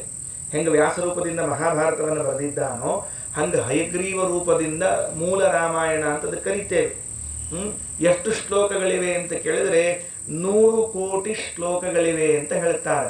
100 ಕೋಟಿ ಶ್ಲೋಕ ಅಂದರೆ ಒಂದು ಶ್ಲೋಕದಲ್ಲಿ ಸುಮ್ಮನೆ ಶ್ಲೋಕ ಅಂದರೆ ಎಷ್ಟಿಟ್ಟುಕೊಂಡ್ರೆ ನಾವು ಅನುಷ್ಠುಪ್ ಛಂದಸ್ ಅಂದರೆ 32 ಅಕ್ಷರಗಳಿಗೆ ಒಂದು ಶ್ಲೋಕ ಅಂತ ಇಟ್ಕೊಂಡಿದ್ರೆ ಇಂಥವು 100 ಕೋಟಿ ಶ್ಲೋಕಗಳಿವೆ ಅಂತೆ. ಇಷ್ಟು ರಾಮಚರಿತ್ರೆ ಇದ್ದಾಗ ಇದನ್ನು ನಾವು ಹೆಂಗೆ ಹೇಳಬೇಕು, ಹೆಂಗೆ ಮುಗಿಸ್ಬೇಕು, ಅದಕ್ಕೆ ಆಚಾರ್ಯರು ಪ್ರಮುಖವಾದ ಘಟ್ಟಗಳನ್ನು ಹೇಳಿ ಅಲ್ಲಿ ಬರುವಂತಹ ಸಂಶಯಗಳನ್ನು ಪರಿಹಾರ ಮಾಡ್ತಾ ರಾಮಚರಿತ್ರೆಯನ್ನು ಉಪಸಂಹಾರ ಮಾಡ್ತಾ ಇದ್ದಾರೆ. ಏವಂ ವಿಧಾನ್ಯ ಗಣಿತಾನಿ ಜನಾರ್ದನಸ್ಯ ರಾಮಾವತಾರ ಚರಿತಾನಿ ತದನ್ಯ ಪುಂಭಿಹಿ. ಆ ರಾಮನನ್ನು ಬಿಟ್ಟು ಬೇರೆ ಯಾರ ಪುರುಷರೂ ಕೂಡ ಶಕ್ಯಾನಿ ನೈವ ಮಾಡ್ಲಿಕ್ಕೆ ಶಕ್ಯನೇ ಇಲ್ಲ. ಎಲ್ಲಿಂದ? ದೇಹದಿಂದಲ್ಲ, ಮನಸಾಪಿತಾನಿ ಕರ್ತುಂ ನೈವ ಶಕ್ಯಾನಿ. ಮನಸ್ಸಿನೊಳಗೂ ನಾ ರಾಮನಂಗೆ ಮಾಡಬಲ್ಲೆ ಅಂತ ಅನ್ಕೊಳ್ಳಿಕ್ಕೂ ಸಾಧ್ಯ ಇಲ್ಲ. ಎಷ್ಟು ವಿಶ್ವಾಸ ಅಲ್ಲ ಶ್ರೀಮದಾಚಾರ್ಯರಿಗೆ, ಪ್ರಾಣದೇವರಿಗೆ ಎಷ್ಟು ವಿಶ್ವಾಸ ಅಲ್ಲ. ಏನಂತ ನಮ್ಮಪ್ಪ ಶ್ರೀಮದಾಚಾರ್ಯಾಗಿ ಬಂದು ನಮ್ಮ ರಾಮಚಂದ್ರ ಮಾಡಿದಂತೆ ಮಾಡ್ತೀನಿ ಅಂತ ಯಾರು ಮನಸ್ಸಿನಾಗ ಸಹಿತ ಅನ್ಕೊಳ್ಳಿಕ್ಕೆ ತಯಾರಿಲ್ಲ ಅಂತ ಹೇಳ್ತಾರೆ. ಮಾಡೋದು ದೂರ ಉಳಿತ್ರಿ, ಮನಸ್ಸಿನಾಗ ಬಾಯಾಗಲ್ಲ ಮತ್ತು ಮನಸ್ಸಿನಾಗ ಸಹಿತ ಸಾಧ್ಯ ಇಲ್ಲ. ಯಾರ್ಯಾರಿಂದ? ನನ್ನಿಂದಲೂ ಸಾಧ್ಯ ಇಲ್ಲ ಅಂತ ಹೇಳ್ಕೊಂಡಾರ ಸ್ವತಃ. ಉಳಿದವ್ರು ಬಿಟ್ಬಿಡ್ರಿ. ಬ್ರಹ್ಮೇಶ ಶೇಷ ಪುರುಹೂತ ಮುಖೈ ಸುರೈಶ್ಚ ತಾನಿ ಮನಸಾಪಿ ಕರ್ತುಂ ನೈವ ಶಕ್ಯಾನಿ. ಬ್ರಹ್ಮದೇವರು, ವಾಯುದೇವರು, ಗರುಡಶೇಷ ರುದ್ರಾದಿ ದೇವತೆಗಳು ಒಂದೊಮ್ಮೆ ನಾನು ಶ್ರೀರಾಮಚಂದ್ರನಂತೆ ಆಗಿ ಮಾಡಿಬಿಡ್ತೇನೆ ಅಂತ ಮನಸ್ಸಿನಲ್ಲೂ ಅಂದುಕೊಳ್ಳಿಕ್ಕೆ ಸಾಧ್ಯವಿಲ್ಲ. ಅಷ್ಟು ಚರಿತ್ರೆಯನ್ನು ರಾಮಚಂದ್ರ ತೋರಿಸಿಬಿಟ್ಟಿದ್ದಾನೆ. ಸಹಜ ಇದೆ. 13,000 ವರ್ಷಗಳ ಕಾಲ ರಾಮಚಂದ್ರ ಬದುಕಿದ್ರೆ ವಿಚಾರ ಮಾಡಿ ನೋಡ್ರಿ, ಎಷ್ಟು ಘಟನೆಗಳಾಗಿರ್ಲಿಕ್ಕಿಲ್ಲ, ಎಷ್ಟಾಗಿರ್ಲಿಕ್ಕಿಲ್ಲ. ಒಬ್ಬ ಲೋಕದಲ್ಲಿ ಸಾಮಾನ್ಯ ಮಂತ್ರಿ ಅಂತ ಕಳಿಸ್ಕೊಂಡವನು first term, second term, third term, fourth term ಅಂತಂದಾಗನ ಉಳಿದವ್ರಿಗೆ ಟೆನ್ಷನ್ ಶುರುವಾಗಿರ್ತದೆ. ಇನ್ನೆಷ್ಟು ದಿವಸಪ್ಪ ಇವ ಅಂತ ತಿಳ್ಕೊಂಡು ಹೇಳಿ. ಹಾಗಾದ್ರೆ ಒಂದು 20 ವರ್ಷಗಳ ಕಾಲ ಭಾರತವನ್ನ ಆಳಿದವನು ಅಂತಂದ್ರೆ ಅವನ ಜೀವನದ ಪುಟಗಳಲ್ಲಿ ಎಷ್ಟು ವಿಷಯಗಳು ಸೇರ್ಲಿಕ್ಕಿಲ್ಲ. ಅದನ್ನು ಅಕಸ್ಮಾತ್ ನಾವು ವಾಲ್ಯೂಮ್ ಮಾಡಿಟ್ರೆ ನನ್ನ ಒಂದು ಜೀವನ ಸಾಧ್ಯದ ಓದಲಿಕ್ಕೆ ಚಾನ್ಸ್ ಇಲ್ಲ. ಅಷ್ಟು ವಿಷಯಗಳಾಗಿರ್ತದೆ. ಒಬ್ಬ ಯಕಶ್ಚಿತ ಮನುಷ್ಯನಾದವನು ದೇಶದ ಮಂತ್ರಿಯೋ ಅಥವಾ ರಾಜ್ಯದ ಮಂತ್ರಿಯೋ ಆಗಿದ್ದಿದ್ರೆ 10 ವರ್ಷ 20 ವರ್ಷ ಇದ್ರೇನೆ ಅವನ ಜೀವನದಲ್ಲಾದ ಘಟನೆಗಳು, ಅವನು ತೆಗೆದುಕೊಂಡ ನಿರ್ಣಯಗಳು, ಅವನು ಸಮಾಜಕ್ಕೆ ಮಾಡಿದ ಉಪಕಾರಗಳು, ಮಾಡಿದ್ದಿದ್ರೆ ಇಂಟು ಬ್ರಾಕೆಟ್ ಒಳಗೆ ಮಾಡಿದ ಅಪಕಾರಗಳು, ಹಿಟ್ಲರ್ನಂಥವರಿದ್ರೆ ಇವುಗಳನ್ನೆಲ್ಲ ನಾವು ಓದ್ತಾ ಇದ್ರೆ ವರ್ಷಗಳು ಕಳೀತವೆ. ಹಾಗಿದ್ರೆ 13,000 ವರ್ಷಗಳ ಕಾಲ ಶ್ರೀರಾಮಚಂದ್ರ ಶುದ್ಧವಾಗಿ ಪ್ರಜೆಗಳ ಪರಿಪಾಲನೆಯನ್ನು ಮಾಡ್ತಾ ಇದ್ರೆ ಎಷ್ಟು ಘಟನೆಗಳಾಗಿರ್ಲಿಕ್ಕಿಲ್ಲ. ಏವಂ ವಿಧಾನ್ಯ ಗಣಿತಾನಿ ಜನಾರ್ದನಸ್ಯ ರಾಮಾವತಾರ ಚರಿತಾನಿ ತದನ್ಯ ಪುಂಭಿಹಿ ಶಕ್ಯಾನಿ ನೈವ ಮನಸಾಪಿ ಹಿತಾನಿ ಕರ್ತುಂ. ಮನಸ್ಸಿನಿಂದ ಅಲ್ಲ, ಯಾರು ಬ್ರಹ್ಮೇಶ ಶೇಷ ಪುರುಹೂತ ಮುಖೈಹಿ ಸುರೈಶ್ಚ, ಯಾರ್ಯಾರು ದೇವತೆಗಳು ಹೀಗೆ ಮಾಡಲಿಕ್ಕೆ ಸಾಧ್ಯ ಇಲ್ಲ. ಮುಗೀತು. ಇನ್ನು ರಾಮಾವತಾರ ಮುಗಿಸು ಅಂತ ಹೇಳಬೇಕಾಗಿದೆ. ಯಾರಿಗೆ? ದೇವತೆಗಳಿಗೆ. ಯಾಕಂದರೆ ದೇವತೆಗಳ ಜವಾಬ್ದಾರಿ. ನಾವು ಪ್ರಾಯ ನನ್ನ ಅನಿಸಿಕೆ, ದೇವರ ಅವತಾರ ಮಾಡೋ ಕಾಲಕ್ಕೆ ಮಾತ್ರ ದೇವತೆಗಳು ಬಂದು ಅವತಾರ ಮಾಡಬೇಕು ಅಂತ ಹೇಳ್ಯಾರ ಇಷ್ಟ ಕೇಳಿರ್ತೀವಿ. ಆದರೆ ಪ್ರತಿ ಅವತಾರ ಮುಗಿಯೋ ಕಾಲಕ್ಕೂ ದೇವತೆಗಳು ಬಂದು ಪ್ರಾರ್ಥನಾ ಮಾಡಿ ಇನ್ನೀ ಅವತಾರ ಮುಗಿಸು ಅಂತ ಹೇಳ್ಯಾರ ಎಂಬೋ ಘಟ್ಟ ನಾವು ಭಾಳ ಕಡಿಮೆ ಕೇಳಿರ್ತೀವಿ. ಕೇಳೇ ಇಲ್ಲ ಅನ್ನೋಷ್ಟು ಕಡಿಮೆ ಕೇಳಿರ್ತೀವಿ. ಯಾಕೆ ಹೇಳಿಕತ್ತೀನಿ ಅಂದರೆ, ಈಗ ಮುಂದಿನ ಸ್ಟೇಜ್ ಹೆಂಗದ ಅಂದರೆ ರಾಮಾವತಾರ ಮುಗಿಸಬೇಕು ಅಂತ ದೇವತೆಗಳು ಬಂದು ಪ್ರಾರ್ಥನೆ ಮಾಡ್ಕೋತಾರೆ. ಮುಗಿಸು, ಸಾಕಾಯಿತು, ಕೆಲಸ ಮುಗೀತಲ್ಲ, ನಿಂಗೇನು ನಾವು ಪ್ರಾರ್ಥನೆ ಮಾಡ್ಕೊಂಡಿದ್ವಿ ಅದಂತೂ ಮುಗೀತೋ ಇಲ್ಲೋ, ಮತ್ತೆ ಇಲ್ಲಕ್ಕೆ ನಡಿ ಬಾ ನಡಿ ಅಂದ್ರೆ ದೇವರಾಗಲಿ ದೇವತೆಗಳಾಗಲಿ ಏನು ತಿಳಿಸಿಕೊಡ್ಲಿಕ್ಕತ್ತಾರ ಅಂದ್ರೆ ನಮ್ಮ ಕೆಲಸ ಮುಗೀತಿಲ್ಲೋ, ಹೊರಡ್ತಾ ಇರ್ಬೋದು, ಚಲ್ತೆ ಬನೋ ಅಷ್ಟೇ. ಅಲ್ಲಿ ನಿಂತುಕೊಂಡು ಅವ ಇವ್ಯಾಕೆ ನಿಂತಾನಪ್ಪ ಅಂತ ಅನ್ಸ್ಕೊಳ್ಳಿಕ್ಕೆ ಹೋಗ್ಬಾರ್ದು. ನಾವು ನಮ್ಮ ಕೆಲಸ ಮುಗೀತಿಲ್ಲೋ ಟಕ್ಕ ನಮಗಷ್ಟೇ ಕೆಲಸ. ದೇವರು 13,000 ವರ್ಷಗಳಷ್ಟು ಕಾಲ ಇದ್ದು ತನ್ನ ಕೆಲಸವನ್ನೆಲ್ಲ ಮುಗಿಸಿದ ಮೇಲೆ ಇನ್ನು ಹೊರಡಬೇಕು. ಅದಕ್ಕಾಗಿ ದೇವತೆಗಳೆಲ್ಲ ಬರ್ತಾ ಇದ್ದಾರೆ. ಒಂದು. ಎರಡನೇದ್ದೇನು ಅಂತ ಕೇಳಿದ್ರೆ, ರಾಮ ಇಲ್ಲಿ ಇದ್ದಿದ್ದು ಈ ದೇಶವನ್ನು ಅಂದರೆ ಭಾರತವನ್ನು ಹೆಂಗೆ ಮಾಡಿಬಿಟ್ಟಿದ್ದ ಅಂದರೆ ಬ್ರಹ್ಮದೇವರ ಮನೆಗಿಂತಲೂ ಶ್ರೇಷ್ಠವನ್ನಾಗಿ ಮಾಡಿಬಿಟ್ಟ. ಬ್ರಹ್ಮದೇವರ ಮನೆಗಿಂತಲೂ ಅಥವಾ ಬ್ರಹ್ಮದೇವರ ಮನೆಗೆ ಸಮಾನವಾಗಿ ಮಾಡಿಬಿಟ್ಟ. ಬ್ರಹ್ಮದೇವರ ಮನೆ ಇದು ಅಯೋಧ್ಯ ಪಟ್ಟಣ, ಬ್ರಹ್ಮದೇವರ ಮನೆ ಭರತಖಂಡ, ಸಮ ಅನ್ನೋ ಹಂಗಾಗ್ಬಿಡ್ತು. ದೇವತೆಗಳಿಗೆ ಸ್ವಲ್ಪ ಅಸೂಯೆ ಹುಟ್ಕೊಳ್ತು. ನಮ್ಮೂರು ಅಂದರೆ ಅದು ಶ್ರೇಷ್ಠ ಆಗಿರಬೇಕು. ಈ ದೇವರು ಅಲ್ಲೂ ಇದ್ದು ಅದನ್ನೂ ಬ್ರಹ್ಮದೇವ್ರ ಮನೆ ಸಮ ಮಾಡಿಬಿಟ್ರೆ ಅದಕ್ಕೆ ಈಗೇನು ಮಾಡಬೇಕು? ಆ ದೇವ್ರನ್ನ ಅಲ್ಲಿಂದ ಇಲ್ಲಿ ಕರ್ಕೊಂಬಂದ್ಬಿಟ್ವಿ ಅಂದರೆ ಅಲ್ಲಿ ರಾಮ ಇರಲಿಲ್ಲ ಅಂತ ಆದರೆ ಅದು ಎಷ್ಟಿರ್ಬೇಕು ಅಷ್ಟೇ ಇರ್ತದೆ. ನಮ್ಮೂರಿಗೆ ಬಂದ್ಬಿಟ್ಟ ದೇವರು, ವೈಕುಂಠಕ್ಕೆ ಬಂದ್ಬಿಟ್ಟ ಅಂದ್ರೆ ನಮ್ಮೂರು ಮತ್ತೆ ಯಥಾ ಪ್ರಕಾರ ಶ್ರೇಷ್ಠ ಆಗ್ತದೆ. ಆದ್ರಿಂದ ದೇವರನ್ನ ತಿರುಗಿ ಕರ್ಕೊಂಬರೋಣ ಅಂತ ದೇವತೆಗಳು ಉಪಾಯ ಹೂಡಿದರು. ಅರ್ಥ ಆಯ್ತು ಇಲ್ಲಿ? ಈಗ ದೇವರು ಯಾಕೆ ಹೊಳ್ಳಿ ಹೋಗ್ತಾನೆ ಅಂತ ತಿಳ್ಕೊಂಡು ಹೇಳಿ. ದೇವತೆಗಳಿಗೆ ಸಹನ ಆಗಂಗಿಲ್ಲ. ಈ ಭೂಮಿ ಮೇಲೆ ದೇವರು ಎಷ್ಟೊತ್ತಿರ್ತಾನಪ್ಪ, ಎಲ್ಲರ ಇರಬಾರ್ದಮ್ಮ, ಕರ್ಕೊಂಬಂದ್ಬಿಡ್ರಿ ಅಂತೇಳಿ. ತಸ್ಸೈವ ಮಬ್ಜ ಭವಲೋಕ ಸಮಾಂ ಇಮಾಂ ವೀಕ್ಷ ಕೃತ್ವಾನುಶಾಸತ ಉದೀಕ್ಷ ಗುಣಾಂಧರಾಯಾಃ ವೈಶೇಷ್ಯಮಾತ್ಮಸದನಸ್ಯ ಹಿ ಕಾಂಕ್ಷಮಾಣ ವೃಂದಾರಕಾ ಕಮಲಜಂ ಪ್ರತಿತತ್ಶಂಸುಃ. ಏವಂ ಈ ರೀತಿಯಾಗಿ ಇಮಾಂ ಕ್ಷ್ಮಾಂ ಈ ಭೂಮಿಯನ್ನು ಅಬ್ಜಭವಲೋಕ ಸಮಾಂ ಬ್ರಹ್ಮದೇವರ ಲೋಕಕ್ಕೆ ಸಮಾನವನ್ನಾಗಿ ಕೃತ್ವ ಮಾಡಿ ಅನುಶಾಸತಃ ಸತಃ ಪಾಲನೆ ಮಾಡ್ತಾ ಇರುವಂಥವನು ತಸ್ಯ ಶ್ರೀರಾಮಚಂದ್ರನ ಭೂಪ್ರದೇಶವನ್ನು ನೋಡಿಬಿಟ್ಟು ಛೇ ರಾಮ ಇದನ್ನು ತಾನು ಭೂಮಿ ಆಳಿ ಬ್ರಹ್ಮಲೋಕಕ್ಕೆ ಸಮಾನ ಮಾಡಿಬಿಟ್ಟಿದ್ದಾನಲ್ಲ, ಅದಕ್ಕೊಂದು ವ್ಯವಸ್ಥೆ ಮಾಡೋಣಂತ. ಆತ್ಮಸದನಸ್ಯ ವೈಶೇಷ್ಯಂ ಕಾಂಕ್ಷಮಾಣಾಃ ನಮ್ಮ ಲೋಕ ವಿಶಿಷ್ಟ ಲೋಕ ಆಗಬೇಕು. ಎಲ್ಲ ಅದೇನು ಬಿಡು, ಬ್ರಹ್ಮಲೋಕೆಯಿಂದ ಹೊಡೆದು ಇಲ್ಲೇನು ದೇವರು ಅಲ್ಲೇ ಹೋಗ್ಬೇಕೇನ ಅಂತ ಹಿಂಗೆಲ್ಲ ಮಾತಾಡ್ಕೊಳ್ಳೋ ಹಂಗಾಗ್ಬಿಡುತ್ತೆ ಜನರಿಗೆ. ನೋಡ್ರಿ, ಹಿಂದಕ್ಕೆಲ್ಲ ಏನಿತ್ತು ಅಂದರೆ ರಾಯರು ಅಂದರೆ ಮಂತ್ರಾಲಯಕ್ಕೆ ಹೋಗಿ ದರ್ಶನ ಮಾಡೋದಂತ ಇತ್ತು. ತಿಮ್ಮಪ್ಪ ಅಂದರೆ ಅಲ್ಲಿ ತಿರುಪತಿಗೆ ಹೋಗಿ ದರ್ಶನ ಮಾಡೋದಂತ ಇತ್ತು. ಈಗ ಊರಾಗ ರಾಯರ ಮಠ ಆಗಿಬಿಟ್ಟು ಊರಾಗ ಶ್ರೀನಿವಾಸ ಆಗಿಬಿಟ್ಟ. ಈಗೇನಾಯ್ತು? ಇಲ್ಲೇ ಇದ್ದಾನಲ್ಲ ಮತ್ತೆ ಅಲ್ಲೆಲ್ಲಿ ಹೋಗೋದು, ಇಲ್ಲೇ ಇದ್ದಾರಲ್ಲ ಅಲ್ಲೆಲ್ಲಿ ಹೋಗೋದು ಅಂತ ಶುರುವಾಯ್ತು. ಈಗ ಹೌದಾ? ಅಲ್ಲ, ಆದರೂ ನಾವು ಅಲ್ಲಿ ಹೋಗಿ ಬರ್ತೀವಿ ಅನ್ನೋದು ವಿಷಯ ಬೇರೆ. ಅಂತೂ ಆ ತುಡಿತ ಕಡಿಮೆ ಆಯ್ತಲ್ಲ. ಈಗ ಯಾವಾಗ ಕಂಡೀನಿ ಅಂತ ಒಂದು ಇದು ಇರ್ತಿತ್ತು. ಅದಕ್ಕೆ ದಾಸರು ಹಾಡ್ತಿದ್ರು, ಕಂಡೇನಾ ತಿರುಪತಿಯ ಅಂತ ಹಾಡ್ತಿದ್ದ. ಯಾವಾಗೋ ಹೋಗ್ತಿದ್ರು. ಈಗ ಅವನು ಶ್ರೀನಿವಾಸನ ಮನೆಯಾಗ ಬಂದು ಕೂತ್ಬಿಟ್ರೆ ಕಂಡೇನ ಏನು ಅವ ಸಾಕು ನೀನು ಕಂಡೇನ ಅಂತ ಅವ ಅನ್ಬೇಕು ಅಷ್ಟ ಕೆಲಸ. ಈಗ ಹೌದೋ ಇಲ್ಲಿ ಹೇಳ್ರೋಣ ಅಂತ, ಸಾಕು ನೀನು ಕಂಡೇನ ನಾನು ಅಂತ ಮಾಡ್ಬೇಕಾಗಿದೆ. ಅಂದರೆ ಅದೇ ಅಂತಾರೆ ನಮ್ಮ ಊರು ವೈಶೇಷ್ಯ ಆತ್ಮಸದನಸ್ಯ ವೈಶೇಷ್ಯಂ ಕಾಂಕ್ಷಮಾಣಾಃ ನಮ್ಮ ಊರು ಶ್ರೇಷ್ಠ ಆಗಬೇಕು ಅಂತನ್ನುವಂತಹ ಅಪೇಕ್ಷೆಯಿಂದ ವೃಂದಾರಕಾಃ ಎಲ್ಲ ದೇವತೆಗಳು ಕಮಲಜಂ ಪ್ರತಿತತ್ಶಂಸುಃ ಬ್ರಹ್ಮದೇವರನ್ನ ಕುರಿತು ಹೋಗಿ ಹೇಳಿದ್ರಂತೆ. ಏನಂತ ಹೇಳಿ ಬ್ರಹ್ಮದೇವರನ್ನ ಕುರಿತು? ಸ್ವಾಮಿಯನ್ನು ಕರ್ಸ್ಕೊಂಡ್ಬಿಡೋಣ ನಮ್ಮೂರಿಗೆ ಅಂತ ಹೋಗಿ ಹೇಳಿದ್ರಂತೆ. ನೋಡ್ರಿ ಎಷ್ಟು ಚಂದಾದ ಮಾತದೆಲ್ಲಾದ್ರು. ಅದಕ್ಕಂತಾರೆ ತಸ್ಸೈವ ಮಬ್ಜ ಭವಲೋಕ ಸಮಾಂ ಇಮಾಂ ಕ್ಷ್ಮಾಂ ಕೃತ್ವಾನುಶಾಸತ ಉದೀಕ್ಷ ಗುಣಾನ್ ಧರಾಯಾಃ ಗುಣಾನ್ ಉದೀಕ್ಷ ಭೂಮಿಯ ಗುಣಗಳನ್ನು ಕಂಡ್ರಂತೆ. ಯಾಕೆ? ಭೂಮಿಯ ಮೇಲೆ ರಾಮಚಂದ್ರ ಹೆಜ್ಜೆ ಇಟ್ಟು ನಡೆದಾಡ್ತಾ ಇದ್ರೆ ಆ ಭೂಮಿಯಲ್ಲಿ ಗುಣಗಳು ಬೆಳೀತಾ ಹೋಗ್ತಾ ಇವೆ ಅಂತೆ.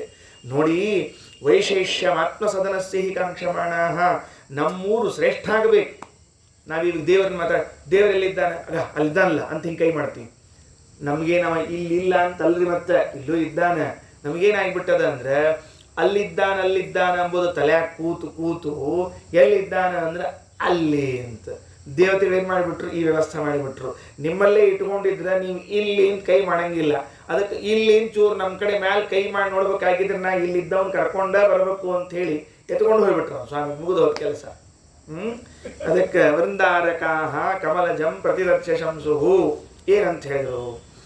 45ನೇ ಶ್ಲೋಕದಲ್ಲಿ ಆಮಂತ್ರತೈ ಸಹ ವಿಭುರ್ಭಗವತ್ ಪ್ರಯಾಣಂ ಸ್ವೀಯಾಯ ಸದ್ಮನ ಇಯೇಷ ದಿದೇಶ ಚಾಶು ರುದ್ರಂ ಸ್ವಲೋಕಗಮನಾಯ ರಘೂತ್ತವಸ್ಯ ಸಂಪ್ರಾರ್ಥನೆ ಸಚ ಸಮೇತ್ಯ ವಿಭುಂ ಯಯಾಚೆ. ಆಮಂತ್ರತೈ ಅವರ ಜೊತೆಗೆ ಸಹ ವಿಭು ಆ ಬ್ರಹ್ಮದೇವರು ಎಲ್ಲ ದೇವತೆಗಳ ಜೊತೆಗೆ ಸೇರಿಕೊಂಡು ಆ ಮಂತ್ರ ವಿಚಾರ ಮಾಡಿದ್ರಂತೆ. ಹೌದಲ್ಲ, ಇನ್ನು ಮತ್ತೆ ಭಗವಂತನ ಕರ್ಕೊಂಬಂದ್ರೆ ಆಯ್ತಲ್ಲ ಅಂತೆಲ್ಲ ವಿಚಾರ ಮಾಡಿದ್ರಂತೆ. ಸ್ವೀಯಾಯ ಸದನೇ ಭಗವತ್ ಪ್ರಯಾಣಂ ಭಗವಂತ ತನ್ನ ಮನೆಗೆ ವೈಕುಂಠಕ್ಕೆ ಪ್ರಯಾಣವನ್ನು ಮಾಡಬೇಕು ಎಂದು ಇಚ್ಛಿಸಿದರು. ಯಾರು? ಬ್ರಹ್ಮದೇವರು. ಆಮಂತ್ರ್ಯ ತೈಹಿ ಸಹ ಆ ಎಲ್ಲ ದೇವತೆಗಳ ಜೊತೆಗೆ ವಿಚಾರವನ್ನು ಮಾಡಿ ವಿಭು ಸಮರ್ಥರಾದ ಬ್ರಹ್ಮದೇವರು ಭಗವತ್ ಪ್ರಯಾಣಂ ಭಗವಂತನ ಪ್ರಯಾಣ ಎಲ್ಲಿಗೆ ಸ್ವೀಯಾಯ ಸದ್ಮನೆ ತನ್ನ ಮನೆಗೆ ಈಶ್ ಇಚ್ಛಿಸಿದರು. ದಿದೇಶ ಚ ಆಶು ರುದ್ರಂ ರುದ್ರದೇವರಿಗೆ ಆದೇಶವನ್ನು ಮಾಡ್ತಾ ಇದ್ದಾರೆ. ಏನಂತ? ಸ್ವಲೋಕಗಮನಾಯ ರಘುತ್ತಮಸ್ಯ ಸಂಪ್ರಾರ್ಥನೆ. ರುದ್ರದೇವರು ಹೋಗಬೇಕೀಗ. ನಮ್ಮ ತರಫಿಲೆ ಯಾರು ಹೋಗೋರು? ರುದ್ರದೇವರು ಹೋಗಿ ರಾಮನನ್ನ ಕುರಿತು ಪ್ರಾರ್ಥನಾ ಮಾಡಿ, ಸ್ವಾಮಿ ನೀ ನಮ್ಮ ಲೋಕಕ್ಕೆ ಬರಬೇಕು ಅಂತ ಆಮಂತ್ರಣ ಕೊಟ್ಟು ಬರಬೇಕು. ಯಾರು? ರುದ್ರದೇವರು. ಅದಕ್ಕೆ ರುದ್ರದೇವರಿಗೆ ಬ್ರಹ್ಮದೇವರು ಆದೇಶ ಮಾಡಿದ್ರಂತೆ, ಹೋಗು ರುದ್ರದೇವ, ಹೋಗಿ ಆ ಕೆಲಸ ಮಾಡ್ಕೊಂಬ ಹೋಗು ಅಂತ ಹೇಳಿದ್ರಂತೆ. ದಿದೇಶ ಚ ಆಶು ರುದ್ರದೇವರಿಗೆ ಆದೇಶವನ್ನು ಮಾಡಿದರು. ಸ್ವಲೋಕಗಮನಾಯ ತಮ್ಮ ಲೋಕಗಮನಕ್ಕೆ ರಘುತ್ತಮಸ್ಯ ರಘುತ್ತಮ ರಾಮಚಂದ್ರ ಸಂಪ್ರಾರ್ಥನೆ ಪ್ರಾರ್ಥನೆ ಮಾಡುವುದಕ್ಕಾಗಿ ಸಚ ಸಮೇತ್ಯ ವಿಭುಂಜ ಯಾಚೆ ಅವರು ಬಂದು ರುದ್ರದೇವರು ಬಂದು ರಾಮಚಂದ್ರನ ಪ್ರಾರ್ಥನೆ ಮಾಡ್ಕೊಳ್ತಾ ಇದ್ದಾರೆ. ಸ್ವಾಮಿ ಬಾಯಿನ್ನ ಪ್ರಾರ್ಥನೆ ಮಾಡ್ಕೋಬೇಕು. ಇಲ್ಲೇ ಸ್ವಾರಸ್ಯ. ಎರಡು ಶ್ಲೋಕಗಳಲ್ಲಿ ಅಥವಾ 3 ಶ್ಲೋಕಗಳಲ್ಲಿ ರಾಮಚಂದ್ರನ ಮುಂದೆ ರುದ್ರದೇವರು ಏನಂತ ಮಾತಾಡಿ ಬಾ ಅಂತ ಒಪ್ಪಿಸಿದ್ರು. ಒಪ್ಸೋದೊಂದು ಚಾಣಾಕ್ಷಣ ಇರ್ತದ್ರೆ ಎಲ್ಲರಿಗೂ ಒಪ್ಪಿಸ್ಲಿಕ್ಕೆ ಬರ್ತಿರೋದಿಲ್ಲ. ಸುಮ್ಕೊಂಡು ನಾ ಕರ್ಕೊಂಬರ್ತೀನಿ ಅಂತ ತಿಳ್ಕೊಂಡು ಹೇಳಿ ಹೋಗಿ ಹೊಡ್ಸ್ಕೊಂಬಂದವ್ರು ಎಷ್ಟು ಮಂದಿ ಇರ್ತಾರೆ. ನಾನೆಲ್ಲ ಕರ್ಕೊಂಬರ್ತೀನಿ ತಗೋ ಅಂತ ತಿಳ್ಕೊಂಡು ಹೋಗೋಣ, ನೀ ಬಂದೆ ಮತ್ತೆ ಅಂತೇಳಿ ಫೈಡ್ ಅಂತ ಹೊರಗೆ ಕಳಿಸಿರ್ತಾರೆ. ಹಾಗೆಲ್ಲ ಆಗಬಾರ್ದು. ಅದನ್ನು ಅವ್ರನ್ನ ಒಪ್ಪಿಸಿಕೊಂಡು ಒಲಿಸಿಕೊಂಡು ಮಾತಿಗೆ ಹೂ ಅನ್ಬೇಕು. ಅಷ್ಟು ಚಾಣಾಕ್ಷರ ಇರ್ಬೇಕ್ರಿ ಮಾತಾಡೋರಿಲ್ಲ. ಹಾಗಾಗಿ ರುದ್ರದೇವರು ಬಂದ್ರಂತೆ. ಬಂದು ಹೆಂಗೆ ಮಾತಾಡಿದ್ರು? ಏಕಾಂತ ಮೇತ್ಯರಗುಪೇಣ ಸಮಸ್ತ ಕಾಲಗ ರುದ್ರೋ ಜಗಾದ ವಚನಂ ಹಿ ಜಗತೋ ವಿಧಾತು ವೈಶೇಷ್ಯಮಾತ್ಮ ಸದನಸ್ಯ ಹಿ ಕಾಂಕ್ಷಮಾಣ ತ್ವಾಮರ್ಥಯಂತಿ ವಿಭುಧಾ ಸಹಿತ ವಿಧಾತ್ರ. ಏಕಾಂತಂ ಏತ್ಯ ಏಕಾಂತದಲ್ಲಿ ಬಂದ್ರಂತ ರುದ್ರದೇವರು. ಎಲ್ಲಾರ ಮುಂದೆ ಬಂದು ಹರಟಿ ಹೊಡೆ ಕೂತ್ಕೊಳ್ಳಿಲ್ಲ. ಹಂಗೆ ತ್ರಿಶೂಲ್ ಹಿಡ್ಕೊಂಡು ಸರ್ಪ ಸುತ್ತಕೊಂಡು ಮೈಗೆ ಗಜಚರ್ಮಾಂಬರಗಳನ್ನು ಉಟ್ಕೊಂಡು ಎಲ್ಲಾರ ಮುಂದೆ ಬಂದು ಕೂತ್ಕೊಂಡು ಮಾತಾಡ್ತಿರ್ತಾರೆ. ನಿಲ್ರ ಏಕಾಂತದಲ್ಲಿ ಬಂದರು. ಇಲ್ಲೊಂದು ಘಟನಾ ಆಯ್ತು. ಏನು ಮಜಾ ಆಯ್ತು ಅಂದ್ರೆ, ರಾಮ ಮುಂದೆ ಬರ್ತದೆ ಮುಂದಿನ ಶ್ಲೋಕದಾಗದ. ಈಗ ಸೂಚನೆ ಕೊಟ್ಟಿಟ್ಟಿರ್ತೀನಿ. ರಾಮ ಏನು ಮಾಡಿದ ಅಂದರೆ, ತಾನು ಶಿವನ ಜೊತೆಗೆ ಏಕಾಂತದಲ್ಲಿ ಮಾತನಾಡಬೇಕು ಅನ್ನುವುದಕ್ಕೆ ದ್ವಾರಪಾಲಕನನ್ನಾಗಿ ಲಕ್ಷ್ಮಣನ ನಿಲ್ಲಿಸಿದ್ನಂತೆ. ಲಕ್ಷ್ಮಣ, ನಾನು ಒಳಗೆ ಶಿವನ ಜೊತೆಗೆ ಮಾತಾಡ್ತಿರ್ತೀನಿ, ನೀ ಬಾಗಿಲ ಕಾಯ್ಕೋತಿರು, ಯಾರನ್ನೂ ಒಳಗೆ ಬಿಡಕೂಡುದು. ಒಂದೊಮ್ಮೆ ನಾನು ಒಳಗೆ ಶಿವನ ಜೊತೆಗೆ ಮಾತನಾಡ್ತಿರುವಾಗ ಯಾರನ್ನಾದರೂ ನೀನು ಬಿಟ್ಟದ್ದಾದರೆ ನಿನ್ನನ್ನು ಕೊಲ್ಲುತ್ತೇನೆ ಅಂತ ಹೇಳಿದ್ನಂತೆ. ಎಂದೆಂದೆಂದೂ ರಾಮಚಂದ್ರ ಇಷ್ಟು ಶಬ್ದ, ಬಿರುಸಾದ ಶಬ್ದ ಆಡೇ ಇಲ್ರಿ. ಲಕ್ಷ್ಮಣಗಲ್ಲ, ಶತ್ರುಗಳಿಗೂ ಆಡಿಲ್ಲ ರಾಮಚಂದ್ರ. ಅದಕ್ಕೆ ರಾಮನ ಕಂಡು ಎಲ್ಲರಿಗೂ ಪ್ರೀತಿ ಬರ್ತದೆ.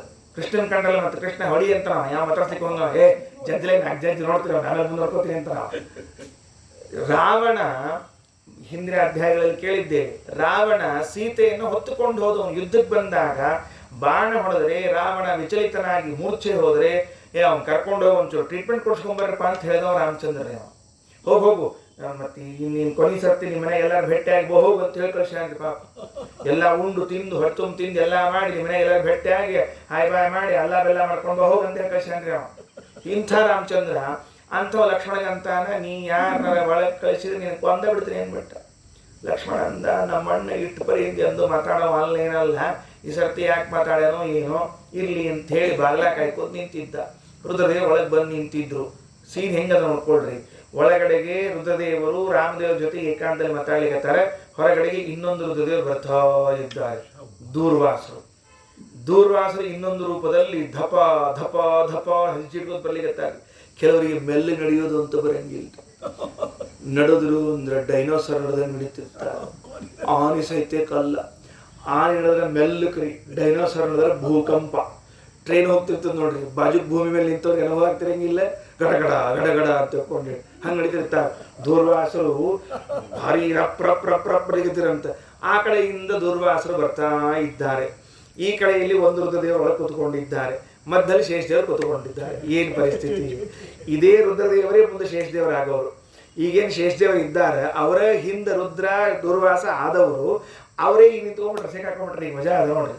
ಆಗೇನಾಯಿತು 46ನೇ ಶ್ಲೋಕದಲ್ಲಿ, ಏಕಾಂತ ಮೇತ್ಯರಘುಪೇಣ ಸಮಸ್ತ ಕಾಲೋ ರುದ್ರೋ ಜಗಾದ ವಚನಂ ಜಗತೋ ವಿಧಾತು. ಏಕಾಂತಕ್ಕೆ ಬಂದು ನಿಂತು ಏಕಾಂತಮೇತ್ಯ ರಘುಪೇಣ, ರಘುಪ ಅಂದರೆ ರಾಮಚಂದ್ರನ ಜೊತೆಗೆ ಸಮಸ್ತ ಕಾಲ ಎಲ್ಲರಿಗೂ ಸಂಹಾರಕನಾಗಿರುವಂಥವನು. ಯಾರು ಎಲ್ಲರಿಗೂ ಸಂಹಾರಕನಾಗಿರುವಂಥವನು ಅಂತಂದರೆ ರುದ್ರದೇವರು. ಸಮಸ್ತ ಕಾಲ ರುದ್ರ, ಎಲ್ಲರನ್ನ ಸಂಹಾರ ಮಾಡುವಂತಹ ರುದ್ರದೇವರು ಏಕಾಂತಂ ಏತ್ಯ, ಏಕಾಂತವನ್ನು ಹೊಂದಿ ವಿಧಾತ್ರ ಸಹಿತಾ ವಿಬುಧಾ, ಬ್ರಹ್ಮದೇವರಿಂದ ಕೂಡಿಕೊಂಡ ಎಲ್ಲ ದೇವತೆಗಳು ಆತ್ಮಸದನಸ್ಯ ವೈಶಿಷ್ಟ್ಯಂ ಕಾಂಕ್ಷಮಾಣ, ನಮ್ಮ ಲೋಕ ಶ್ರೇಷ್ಠ ಆಗಬೇಕು, ನೀ ನಮ್ಮ ಲೋಕಕ್ಕೆ ಬರಬೇಕು, ನಮ್ಮ ಲೋಕ ಶ್ರೇಷ್ಠ ಆಗಬೇಕು ಅಂತ ಅಪೇಕ್ಷಿಸುವಂಥವರಾಗಿ ತ್ವಾಂ ಅರ್ಥಯಂತಿ, ನಿನ್ನ ಪ್ರಾರ್ಥನಾ ಮಾಡ್ತಾ ಇದ್ದಾರೆ. ಇತಿ ಎಂದು ಜಗತಃ ವಿಧಾತು ವಚನಂ ಜಗಾದ, ಬ್ರಹ್ಮದೇವರ ಮಾತನ್ನ ರಾಮನ ಮುಂದೆ ಹೇಳಿದರು. ಮುಗಿದ ಕೆಲಸ. ರುದ್ರದೇವರು ಬಂದರು, ಸ್ವಾಮಿ ಎಲ್ಲ ದೇವತೆಗಳಿಗೆ ತಮ್ಮ ತಮ್ಮ ಮನೆ ಶ್ರೇಷ್ಠ ಮನೆ ಅಂತ ಅನಿಸಬೇಕಾಗಿದೆ. ಆದ್ದರಿಂದ ನೀನೇನು ಮಾಡಬೇಕು ಅಂದರೆ ಇಲ್ಲಿಂದ ಬಿಟ್ಟು ಅಲ್ಲಿ ಬರಬೇಕು. 47. ಅಲ್ಲೋ ಏನು ಎಂಥ ಮಾತಾಡ್ತೀಯಲ್ಲ ನೀನು, ಇಲ್ಲಿದ್ದೀನಿ, ಪ್ರಜೆಗಳ ಸಂರಕ್ಷಣೆ ಮಾಡಿಕೊಂಡಿದ್ದೀನಿ, ಈ ಭೂಮಿಯನ್ನು ಬ್ರಹ್ಮಲೋಕಕ್ಕೆ ಸಮ ಮಾಡೀನಿ. ಈ ನೋಡ್ರಿ, ಈಗ ಇದು ಸ್ವಾರ್ಥ ಅಂತ ಅನಿಸೋದಿಲ್ವೇ? ನೋಡಿದರೆ ಸ್ವಾರ್ಥ ಅನಿಸೋದಿಲ್ವ? ಏನ್ರಿ ದೇವತೆಗಳು ತಮ್ಮ ಲೋಕ ಶ್ರೇಷ್ಠ ಆಗ್ಬೇಕು ಅಂತ ತಿಳ್ಕೊಂಡು ಇಲ್ಲಿಂದ ರಾಮನ್ ಕರ್ಕೊಂಡು ಹೋದ್ರು, ಅದ್ರಾಗೂ ರುದ್ರದೇವರು ಬಂದು ಹೇಳಿದ್ರು ಅಂತ ಹಿಂಗೆ ಅನಿಸಲ್ವೇ ಅಂತಂದ್ರೆ ಅದಕ್ಕೆ ಮುಂದಿನ ಮಾತು. ಪುತ್ರಸ್ತಮೇಶ ಕಮಲ ಪ್ರಭವಸ್ತತಾಗಂ ಪೌತ್ರಸ್ತು ಪೌತ್ರ ಕವಚೋ ಯದಪಿ ಹ್ಯಯೋಗ್ಯಂ ಸಂಭಾವಯಂತಿ ಗುಣಿನಸ್ತದಗಂ ಯಯಾಚೆ ಗಂತುಂ ಸ್ವಸದ್ಮನತಿ ಪೂರ್ವಮಿತೋ ಭವಂತಂ. ಯದ್ಯಪಿ ವಿಚಾರ ಮಾಡಿ ನೋಡಿದರೆ ನೀನು ಭೂಮಿಯಲ್ಲಿದ್ದು ಭೂಮಿಯನ್ನ ಅತ್ಯಂತ ಸುಂದರವಾಗಿ ಅತ್ಯಂತ ಶ್ರೇಷ್ಠವಾಗಿ, ಒಬ್ಬ ರಾಜ ಇಷ್ಟು ಚಂದ ಆಳ್ಲಿಕ್ಕೆ ಸಾಧ್ಯ ಇಲ್ಲ, ಅಷ್ಟು ಚಂದ ಆಳ್ತಾ ಇದ್ದಿ. ಆದರೂ ಬ್ರಹ್ಮದೇವರು ನಿನಗೆ ಮಗ, ನಾನು ನಿನ್ನ ಮೊಮ್ಮಗ. ತಂದೆಗೆ ಮಗನಾಗಲಿ ಅಥವಾ ಮೊಮ್ಮಗನಾಗಲಿ ಅಂದರೆ ಮಗನ ಮಗನಾಗಲಿ ಹೇಳಿದರೆ ಅದು ಕೇಳಲು ಯೋಗ್ಯವೋ ಯೋಗ್ಯವಲ್ಲವೋ ಎಂಥ ಮಾತೇ ಇರಬಹುದು. ಮೊಮ್ಮಗನ ಮಾತು ಅನ್ನುವುದಕ್ಕೆ ಅಜ್ಜ ಅಥವಾ ಮಗನ ಮಾತು ಅನ್ನುವುದಕ್ಕೆ ತಂದೆ ಹೇಗೆ ನಡೆಸಿಕೊಡ್ತಾನೋ ಹಾಗೆ ನೀನು ನಮ್ಮ ಮಾತನ್ನು ನಡೆಸಿಕೊಡಬೇಕು. ಅಷ್ಟೇ, ಬೇರೆ ಏನಿಲ್ಲ. ಈಗ ನಮಗೆ ನಾವೀಗ ನೀನು ಬಂದು ನಿನಗೆ ಇಲ್ಲಿದ್ದದನ್ನು ಕೇಳಿಸಲು ಕರ್ಕೊಂಡು ಹೋಗ್ಬೇಕು ಅನ್ಲಿಕ್ಕತ್ತಿಲ್ಲ.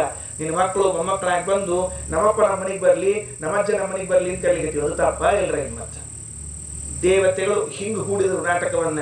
ಪುತ್ರಸ್ತವೇಶ ಕಮಲ ಪ್ರಭವಸ್ತಥಾಹಂ, ಕಮಲಪ್ರಭವ ಬ್ರಹ್ಮದೇವರು ತವ ಪುತ್ರ, ನಿಮ್ಮ ಪುತ್ರ. ಅಹಂ ನಾನು ಪೌತ್ರ, ನಾನು ನಿಮ್ಮ ಮೊಮ್ಮಗಾಗಿದ್ದೀನಿ. ಪೌತ್ರಕ ವಚಃ, ಮೊಮ್ಮಗನ ಮಾತು.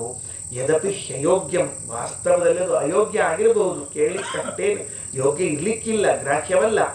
ಆದರೆ ಸಂಭಾವಯಂತಿ ಗುಣಿನಃ ತದಗಂ ಯಯಾಚೆ, ಗುಣಿಗಳಾದವರು ಆ ಮೊಮ್ಮಕ್ಕಳ ಮಾತನ್ನ ಗ್ರಾಹ್ಯವಲ್ಲದೆ ಇದ್ರೂ ಕೂಡ ಆಯ್ತು ಇರ್ಲಿ ಬಿಡು ಅಂತ ಗ್ರಹಣ ಮಾಡ್ತಾರೆ.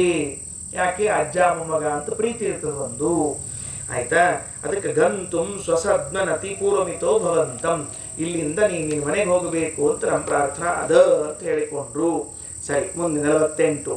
ಯತ್ಕಾರ್ಯ ಸಾಧನ ಕೃತೆ ವಿಬುಧಾರ್ಥಿತಸ್ತ್ವಂ ಪ್ರಾದುಶ್ಚಕರ್ಥ ನಿಜ ರೂಪಮಶೇಷಮೇವ ತತ್ಸಾಧಿತಂ ಹಿ ಭವತಾ ತದಿತ ಸ್ವಧಾಮ ಕ್ಷಿಪ್ರಂ ಪ್ರಯಾಹಿ ಹರುಷಂ ವಿಭುದೇಶು ಕುರ್ವನ್. ಮತ್ತೊಂದೇನು ಅಂದ್ರೆ, ನೀನು ಅವತಾರ ಮಾಡ್ಲಿಕ್ಕೆ ನಾವು ಎದಕ್ಕೆ ಪ್ರಾರ್ಥನೆ ಮಾಡ್ಕೊಂಡಿದ್ದು ಹೇಳೋಣಂತ? ಅಸುರ ಜನ ಸಂಹಾರ ಆಗಬೇಕಾಗಿತ್ತು. ಭೂಮಿಯ ಮೇಲೆ ರಾವಣಾಸುರ, ಕುಂಭಕರ್ಣ ಮೊದಲಾದಂಥ ಅಸುರರ ಸಂಹಾರ ಮಾಡಬೇಕು ಅಂತ ನಿನಗೆ ನಾವು ಪ್ರಾರ್ಥನೆ ಮಾಡ್ಕೊಂಡಿದ್ವಿ. ಯತ್ ಕಾರ್ಯ ಸಾಧನ ಕೃತೆ, ಯಾವ ಕೆಲಸವಾಗಬೇಕಾಗಿದೆ ಎಂಬುದಕ್ಕಾಗಿ ನಿನಗೆ ನಾವು ಅವತಾರ ಮಾಡ್ಲಿಕ್ಕೆ ಹೇಳಿದ್ವೋ. ಪ್ರಾದುಶ್ಚಕರ್ಥ ನಿಜ ರೂಪ ಅಶೇಷಮೇವ ತತ್ಸಾಧಿತಂ, ಅದೆಲ್ಲವನ್ನು ಸಾಧಿಸಿಬಿಟ್ಟಿ ನೀನು. ಯಾವ ಕಾರ್ಯವನ್ನು ಸಾಧಿಸಬೇಕು ಅಂತ ದೇವತೆಗಳು ಪ್ರಾರ್ಥನೆ ಮಾಡಿಕೊಂಡಿದ್ರೋ ಅದಕ್ಕೋಸ್ಕರ ನೀನು ರಾಮರೂಪವನ್ನು ಪ್ರಕಟ ಮಾಡಿದ್ದೀಯೋ ಅದು ಎಲ್ಲ ಕಾರ್ಯವನ್ನು ಸಾಧಿಸಿ ಆಯಿತು. ತತ್ಸಾಧಿತಂ, ಸಾಧಿಸಿದ ಮೇಲೆ ಇಲ್ಲಿ ಯಾಕಿರಬೇಕಪ್ಪ? ಇನ್ನು ನಾವು ಕೆಲಸ ಮುಗಿದ ಮೇಲೆ ಯಾಕಿರಬೇಕು? ತದಿತ ಸ್ವಧಾಮ ಕ್ಷಿಪ್ರಂ ಪ್ರಯಾಹಿ, ಅದರಿಂದ ನಿನ್ನ ಮನೆಗೆ ನೀನು ಬೇಗನೆ ಹೋಗಬೇಕು ಅಂತ ಹೇಳ್ತಾ ಇದ್ದಾರೆ. ಎರಡು ಪ್ರಮುಖವಾದ ಕಾರಣವನ್ನು ಕೊಟ್ಟರು ರುದ್ರದೇವರು ಪರಮಾತ್ಮನ ಕಡೆಗೆ ಬಂದು. ಒಂದು, ರಾಮಾವತಾರ ಆಗಲಿಕ್ಕೆ ಇದ್ದ ಪ್ರಮುಖ ಕಾರಣಗಳೇನು ಅಂದರೆ ಅಸುರ ಜನ ಸಂಹಾರ, ಭೂಮಿಯನ್ನು ಸರಿಯಾಗಿ ಪರಿಪಾಲನೆ ಮಾಡಬೇಕು, ರಾಜರುಗಳಿಗೆ ಕೊಡಬೇಕು ಅಂತಿತ್ತು, ಅದು ಆಗೋಗ್ಯದ.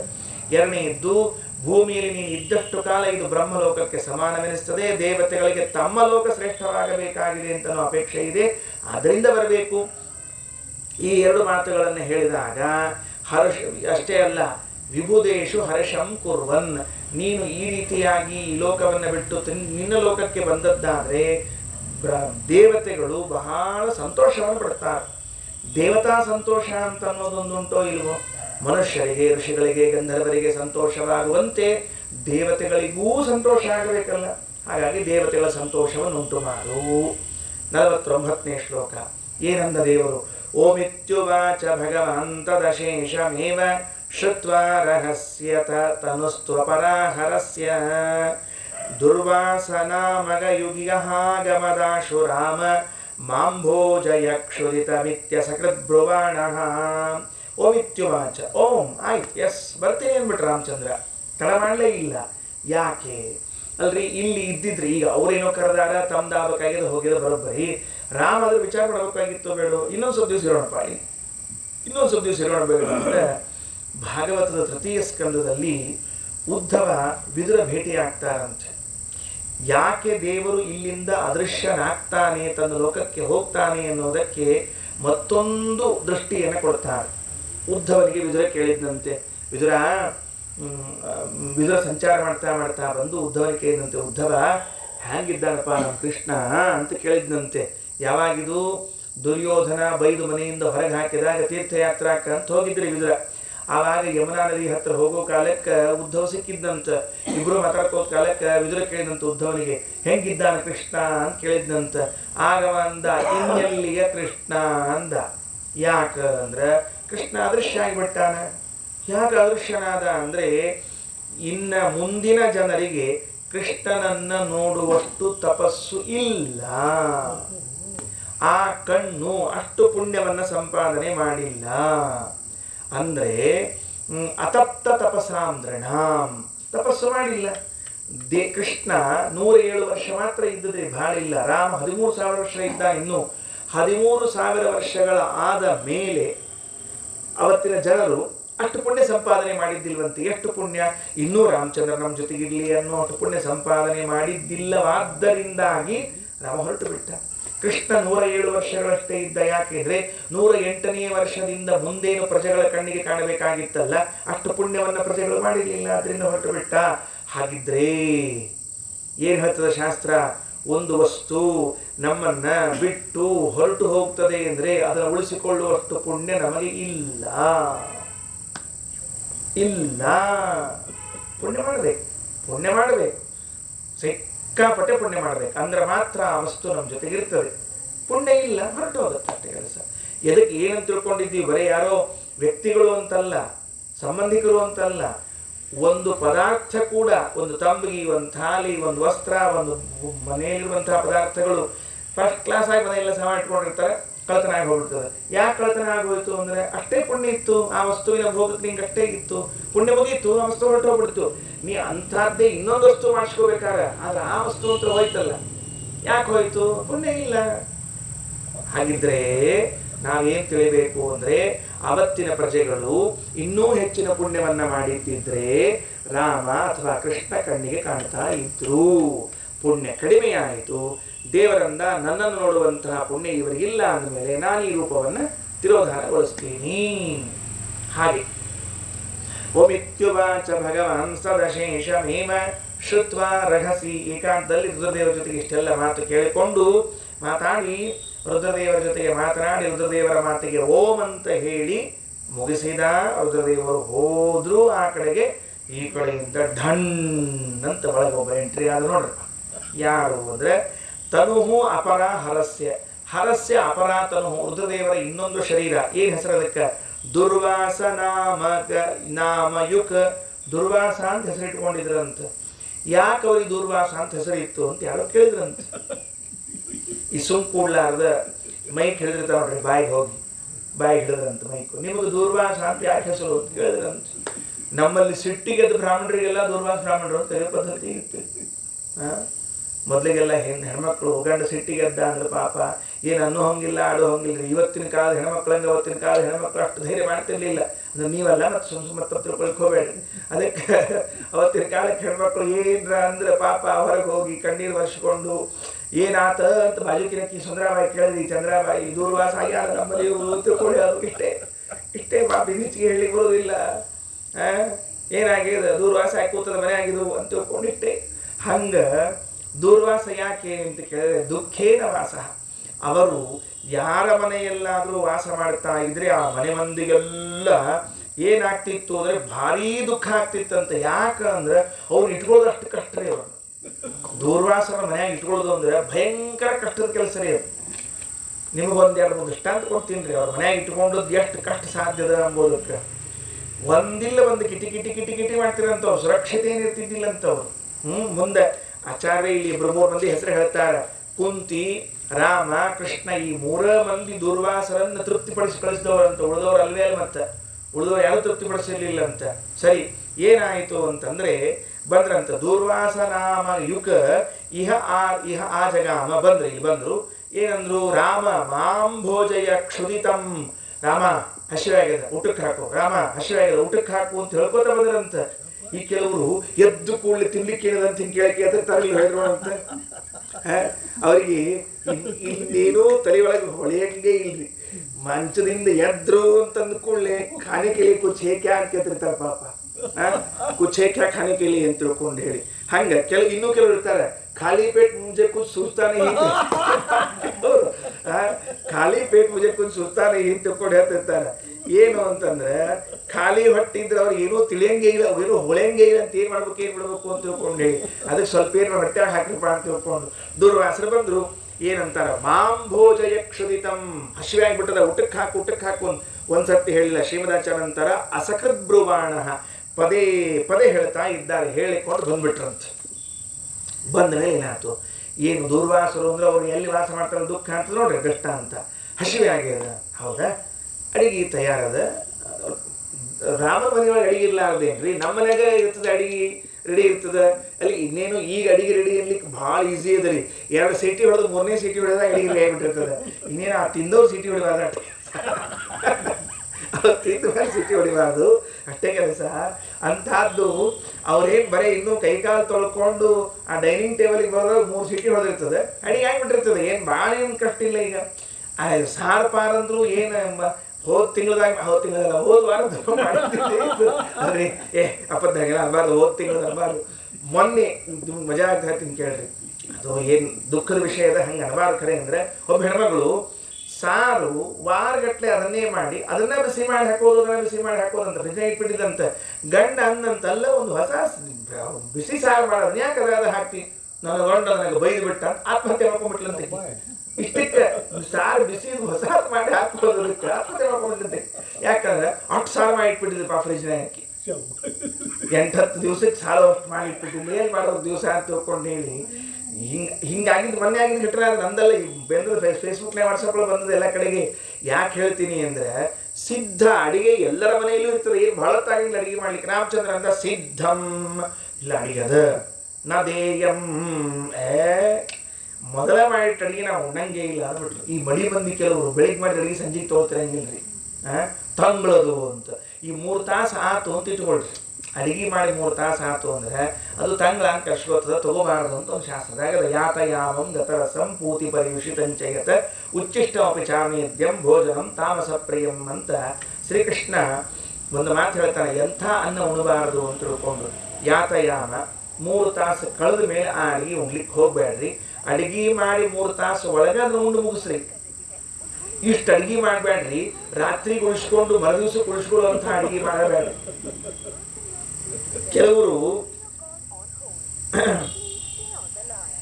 ಏನ್ ಮಾಡಿರ್ತಾರೆ ಅಂತಂದ್ರೆ ಹೋಳಿಗೆ ಮಾಡಿಟ್ಕೊಂಡಿರ್ತಾರೆ. ತಂಗಳ ಹೋಳಿಗೆ ಅಂದ್ರೆ ಬಹಳ ಪ್ರಸಿದ್ಧಿ ಇರು. ನಮ್ಮಲ್ಲೆಲ್ಲ ತಂಗಳ ಹೋಳಿಗೆ ಬಹಳ ಪ್ರಸಿದ್ಧಿ ಇರ್ತಾವೆ. 2 ದಿವಸ 3 ದಿವಸ 4 ದಿವಸ ಆದ್ರೆ ರುಚಿ ಹೆಚ್ಚಾಗ್ತಾವಂತ ಹೋಳಿಗೆಗೆಲ್ಲ. ಅಬದ್ಧ ಮಹಾ ಅಬದ್ಧ ಅಂತ ತಿನ್ನಬಾರ್ದಂತ ಎಲ್ಲ. ಅದಕ್ಕೆ ಯಾತಯಾಮಂ 3 ತಾಸು ದಾಟಿದ್ದು. ಗತರಸಂ ಏನೂ ರಸ ಇರಂಗಿಲ್ರಿ, ಒಣಿಗೆ ಹೋಗ್ಬಿಟ್ಟಿರ್ತಾವ. ಪೂತಿ ಪರಿಯುಷಿತಂಚಯತ ದುರ್ಗಂಧ ಬರ್ತಿರ್ತದ. ಅಂಥದ್ದು ಹೊಲಸು ಅದು ಎಷ್ಟು ದುರ್ಗಂಧ ಬರ್ತಿರ್ತ ಅಷ್ಟು ಒಗ್ಗರಣೆ ಕೊಟ್ಟು ಚಂದ ಮಾಡ್ತಿರ್ತಾರೆ ಇವರು ಮುಂದೆ. ಪೂತಿ ಪರಿಷ ಉಚ್ಚಿಷ್ಟಂ ಇನ್ನೊಬ್ರು ಎಂಜಲು ಅಮೇಧ್ಯಂ ಹೊಲಸು ದೇವರಿಗೆ ನಿವೇದನೆ ಮಾಡದೇ ಇದ್ದದ್ದನ್ನ ತಿರಬಾರದು ಅಂತ. ಹಂಗಾಗಿ ಸಿದ್ಧ ಆಗಿತ್ತಲ್ಲ, ಸಿದ್ಧಂ ನದೇಯಂ ತಯಾರಾದ ಅಡಿಗೆ ನನಗೆ ಬೇಡ, ನಾವು ಉಣ್ಣಂಗಿಲ್ಲ. ಸರಿ ಬಿಡಪ್ಪ, ಉತ ಸಾಧ್ಯವಪೀತಿ ವಾಚಂ. ಹಂಗಾರೆ ಕೂಡ್ರಿ, ಒಂದು 2 ನಿಮಿಷ ಕೂಡ್ರಿ, ಅಡಿಗೆ ಮಾಡಿಸ್ತೀನಿ. ಅಷ್ಟೊತ್ತು ತಡ್ಕೊಳಿಕ್ಕೆ ಸಾಧ್ಯ ಇಲ್ಲ ನನಗೆ, ಕಿರಿಕಿರಿ ಇದೆ, ಕಿರಿಕಿರಿ ಅಂತ ಅದಕ್ಕೆ. ಅಡಿಗೆ ಆಗಿದ್ದದ ಉಣ್ಣು ಅಂದ್ರೆ ನಂಗೆ ಬರಂಗಿಲ್ಲ, ತಂಗಳಾಗ್ಯದ. ಹೊಸದಾಗಿ ಮಾಡಿ ಹಾಕಿಸ್ತೀನಪ್ಪ, ಒಂದು 5 ನಿಮಿಷ ತಡಿ ಅಂದ್ರೆ ನಾ ಅಷ್ಟೊತ್ತು ಕಾಯಂಗಿಲ್ಲ. ಈ ಕಾಡಬೇಕು ಅಂತ ಕೆಲವ್ರು ಹುಟ್ಟಿರ್ತಾರೆ ನೋಡ್ರಿ, ಅಂಥವ್ರು ಇವರಿಲ್ಲ. ಅದಕ್ಕೆ ಶ್ರುತ್ವಾಸ್ಯ ವಾಕ್ಸಮಯ ಜಾತ ಮುರುಸ್ವ ಹಸ್ತಾತ್. ರಾವಂತಾನ, ಓಹೋ ನನ್ನ ಪರೀಕ್ಷೆ ಮಾಡ್ಲಿಕ್ಕೆ ಬಂದೀಗ, ಇದ್ದಡಿಗೆ ಉಣ್ಣಂಗಿಲ್ಲ, ಹೊಸ ಅಡಿಗೆ ಕಾಯಂಗಿಲ್ಲ ಅಂತೀಯಲ್ಲ, ಕೂಡು ಊಟಕ್ಕೆ ಹಾಕ್ತೀನಿ ಅಂದ್ರು. ದುರ್ವಾಸರು ಎಲ್ಲಿ ಕೂಡು, ಇಲ್ಲೇ ಕೂಡು ಅಂದ್ರು. ಅಡಿಗೆ ನೀ ಕೂಡು ಭಾರ ಯಾಕೆ ಸುಂದರಕ್ಕೆ ಶ್ರುತಿ, ಕೂಡು ಅಂದ್ರು. ಕೂತ್ರೆ ಶ್ರುತ್ವಾಸ್ಯ ವಾಕ್ಸಮಯ ಜಾತ ಮುರುಸ್ವ ಹಸ್ತಾತ್. ರಾಮಚಂದ್ರ ತನ್ನ ಕೈಯಿಂದ 4 ಬೆರಳುಗಳನ್ನು ಮುಂಚಾಚಿದಂತೆ ಅನ್ನಂ ಚತುರ್ಗುಣವದ ಅಮೃತೋಪಮಾನಂ ರಾಮಸ್ತದಾಪ್ಯ ಬಬುಜೇತ ಮುನಿಸ್ಸು ತುಷ್ಟಃ. ಶ್ರೇಷ್ಠವಾದ ಅಮೃತೋಪಮಾನಂ, ಅಮೃತಕ್ಕೆ ಸಮಾನವಾಗಿರುವಂತಹ ಚತುರ್ಗುಣಂ 4 ವಿಧವಾದ ಅನ್ನವನ್ನು ಸ್ವಹಸ್ತಾತ್ ತನ್ನ ಕೈಯಿಂದಲೇ ಕೂಡಲೇ ಸಿದ್ಧಪಡಿಸಿದ್ದಂತೆ. ಕೂಡಲೇ ಅಂದ್ರೆ ಕೂಡಲೇ, ಕೂಡು ಮೊದಲು ಕೂಡಪ್ಪ ಅಡಿರು, 2 ಕೂಡಲೇ ಇದ್ರೆ 2 ಅರ್ಥ ಅದಕ್ಕೆ. ಕೂಡಲೇ ತಕ್ಷಣ ಅಂತ ಅರ್ಥ, ಕೂಡೋ ಅಪ್ಪ ಅಂತ. ಕೂತ್ಕೊಳ್ರಿ. ದುರ್ವಾಸರೆ ಕೂತ್ಕೊಂಡ್ರು. ಕೈ ಚಾಚಿದ ಕೈಯಿಂದ ಭಕ್ಷ್ಯ ಭೋಜ್ಯ ಲೇಖ್ಯ ಅಪೇಹ್ಯ ಎನ್ನುವಂತಹ 4 ಪದಾರ್ಥಗಳು ಬಂದು ಎಲೆ ತುಂಬ ದಪ ದಪ ದಪ ಬೀಳ್ತಾವ.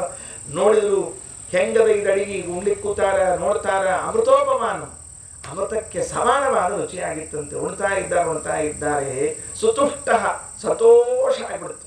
ದೂರ್ವಾಸರಿಗೆ ಸಂತೋಷ ಆಗ್ಬಿಡ್ತು, ಹೊಟ್ಟೆ ತುಂಬ ಉಂಡ್ಬಿಟ್ರಂತೆ. ಅಡಿಗೆ ಹೆಂಗಿರ್ಬೇಕು ಅಂದ್ರೆ ಉಣ್ಣೋ ಹಂಗಿರ್ಬೇಕ್ರಿ. ಅಡಿಗೆ ಹೆಂಗಿರ್ಬೇಕು ಅಂದ್ರೆ ಉಣ್ಣೋ ಹಂಗಿರ್ಬೇಕು, ಬರೀ ಚಲೋ ಆಗ್ಯದ ಅಂತ ಹೇಳೋ ಹಂಗಿರಬಾರ್ದು. ಆಚಾರ ಊಟಕ್ಕೆ ಕೂತ್ಕೊಳ್ಳೆ ಹೇಳಿದ್ರಂತ, ಅಡಿಗೆ ಭಾರಿ ಆಗಿದೆ ಅಂತ ಹೇಳಂತ. ಬಾಜು ಕೂತರ್ಕೆ ಅಲ್ರಿ ಉಂಡಿಲ್ಲ ಬಿಟ್ಟಿಲ್ಲ, ಭಾರಿ ಆಗಿದೆ ಅಂತ ಹೇಳ್ತಿರಲಿಲ್ಲ. ಅದಕ್ಕೆ ಆಚಾರ ಹೇಳಿದಂತ, ಉಂಡ ಮೇಲೆ ಆ ಹೇಳೋ ಸ್ಟೇಜ್ ಇರಂಗಿಲ್ಲ. ಅದಕ್ಕೆ ಈಗ ಹೇಳ್ಬೇಕು, ಉಂಡ ಮೇಲೆ ಚಲೋ ಅದ ಅಂತ ಹೇಳೋ ಸ್ಟೇಜ್ ಇರಂಗಿಲ್ಲ, ಅದಕ್ಕೆ ಮೊದಲೇ ಹೇಳ್ಬಿಟ್ಟೆ ಅಂತ ಹೇಳಿದ್ರಂತ. ಒಬ್ಬ ಸ್ವಾಮಿಗಳು ಹೇಳ್ತಿರ್ಬೇಕ್ರಿ ಪ್ರವಚನದಾಗ. ಏನು ಅಂತಂದ್ರೆ, ಊಟಕ್ಕೆ ಕೂತ್ ಕೂಡ್ಲೆ ಏನ್ ಅನ್ನಬಾರ್ದು ಅಂದ್ರೆ, ಅಥವಾ ಊಟ ಆದ ಕೂಡ್ಲೆ ಅಡಿಗೆ ಭಾರಿ ಚಲೋ ಆಗಿದೆ ಅಂತ ಹೇಳ್ಬಾರ್ದಂತ. ಮರುದಿವ್ಸದವರೆಗೆ ಕಾಯ್ಬೇಕಂತ. ಮರುದಿವ್ಸದವರೆಗೆ ಕಾಯ್ದು ಅದು ನಮ್ಮ ದೇಹದ ಮೇಲೆ ಏನು ಪರಿಣಾಮ ಬೀರಿದೆ ಅಂತ ನೋಡಿ ಕೆಲವೊಮ್ಮೆ ತಿನ್ನೋದಕ್ಕೆ ತಲೆ ತಿರುಗ್ತಿರ್ತದೆ. ಇವಾಗ ಹಿಂದಿನ ದಿವಸ ಏನು ಹುಳಿ ಮಾಡ್ಯಾನ ಅಂತ ತಿಳ್ಕೊಂಡು, ಹಳಸಿನ ಹುಳಿ ಅಂತ ತಿಳ್ಕೊಂಡು ಹಾಕೊಂಡು ಹೊಡೆದಿದ್ದ ಅಂತ ಇಟ್ಕೊಳ್ರಿ. ಮರುದಿವ್ಸ ಬೆಳಿಗ್ಗೆ ಎದ್ಕೊಳ್ಳಿ ಬ್ರಹ್ಮಾಂಡ ಹಿಂಗ್ ಕಾಣಿಸ್ಲಿಕ್ಕತ್ತೀವೋ ಅಂತಂದ್ರೆ ಅಡಿಗೆ ಚಲೋ ಆಗಿದೆ ಅಂತ ಅರ್ಥ. ಅದಕ್ಕೆ ಗೊತ್ತಾಗ್ತಿಲ್ಲ ಹೇಳಿದ್ದೇವೆ ಅಂತ ಹೇಳಿ. ಯಾಕೋ ಬಾಯ ಜುಳು ನೀರು ಬರ್ಲಿಕ್ಕತ್ತಾವ. ಅದಕ್ಕೆ ಊಟ ಕೂತ್ ಕೂಡಲೇ ಉಂಡು ಕೂಡಲೇ ಅಡಿಗೆ ಚಲೋ ಆಗಿದೆ ಅಂತ ಹೇಳ್ಬಾರ್ದು. ನಾಲ್ಗಿ ರುಚಿಯಿಂದ ಚಲೋ ಅಲ್ಲ, ದೇಹಕ್ಕೆ ಹೆಂಗಾಗಿದೆ ಅನ್ನೋದ್ರಿಂದ ಅಡಿಗೆ ಚಲೋ ಆಗಿದೆ ಅಂತ ಹೇಳ್ಬೇಕು. ಹೌದಾ?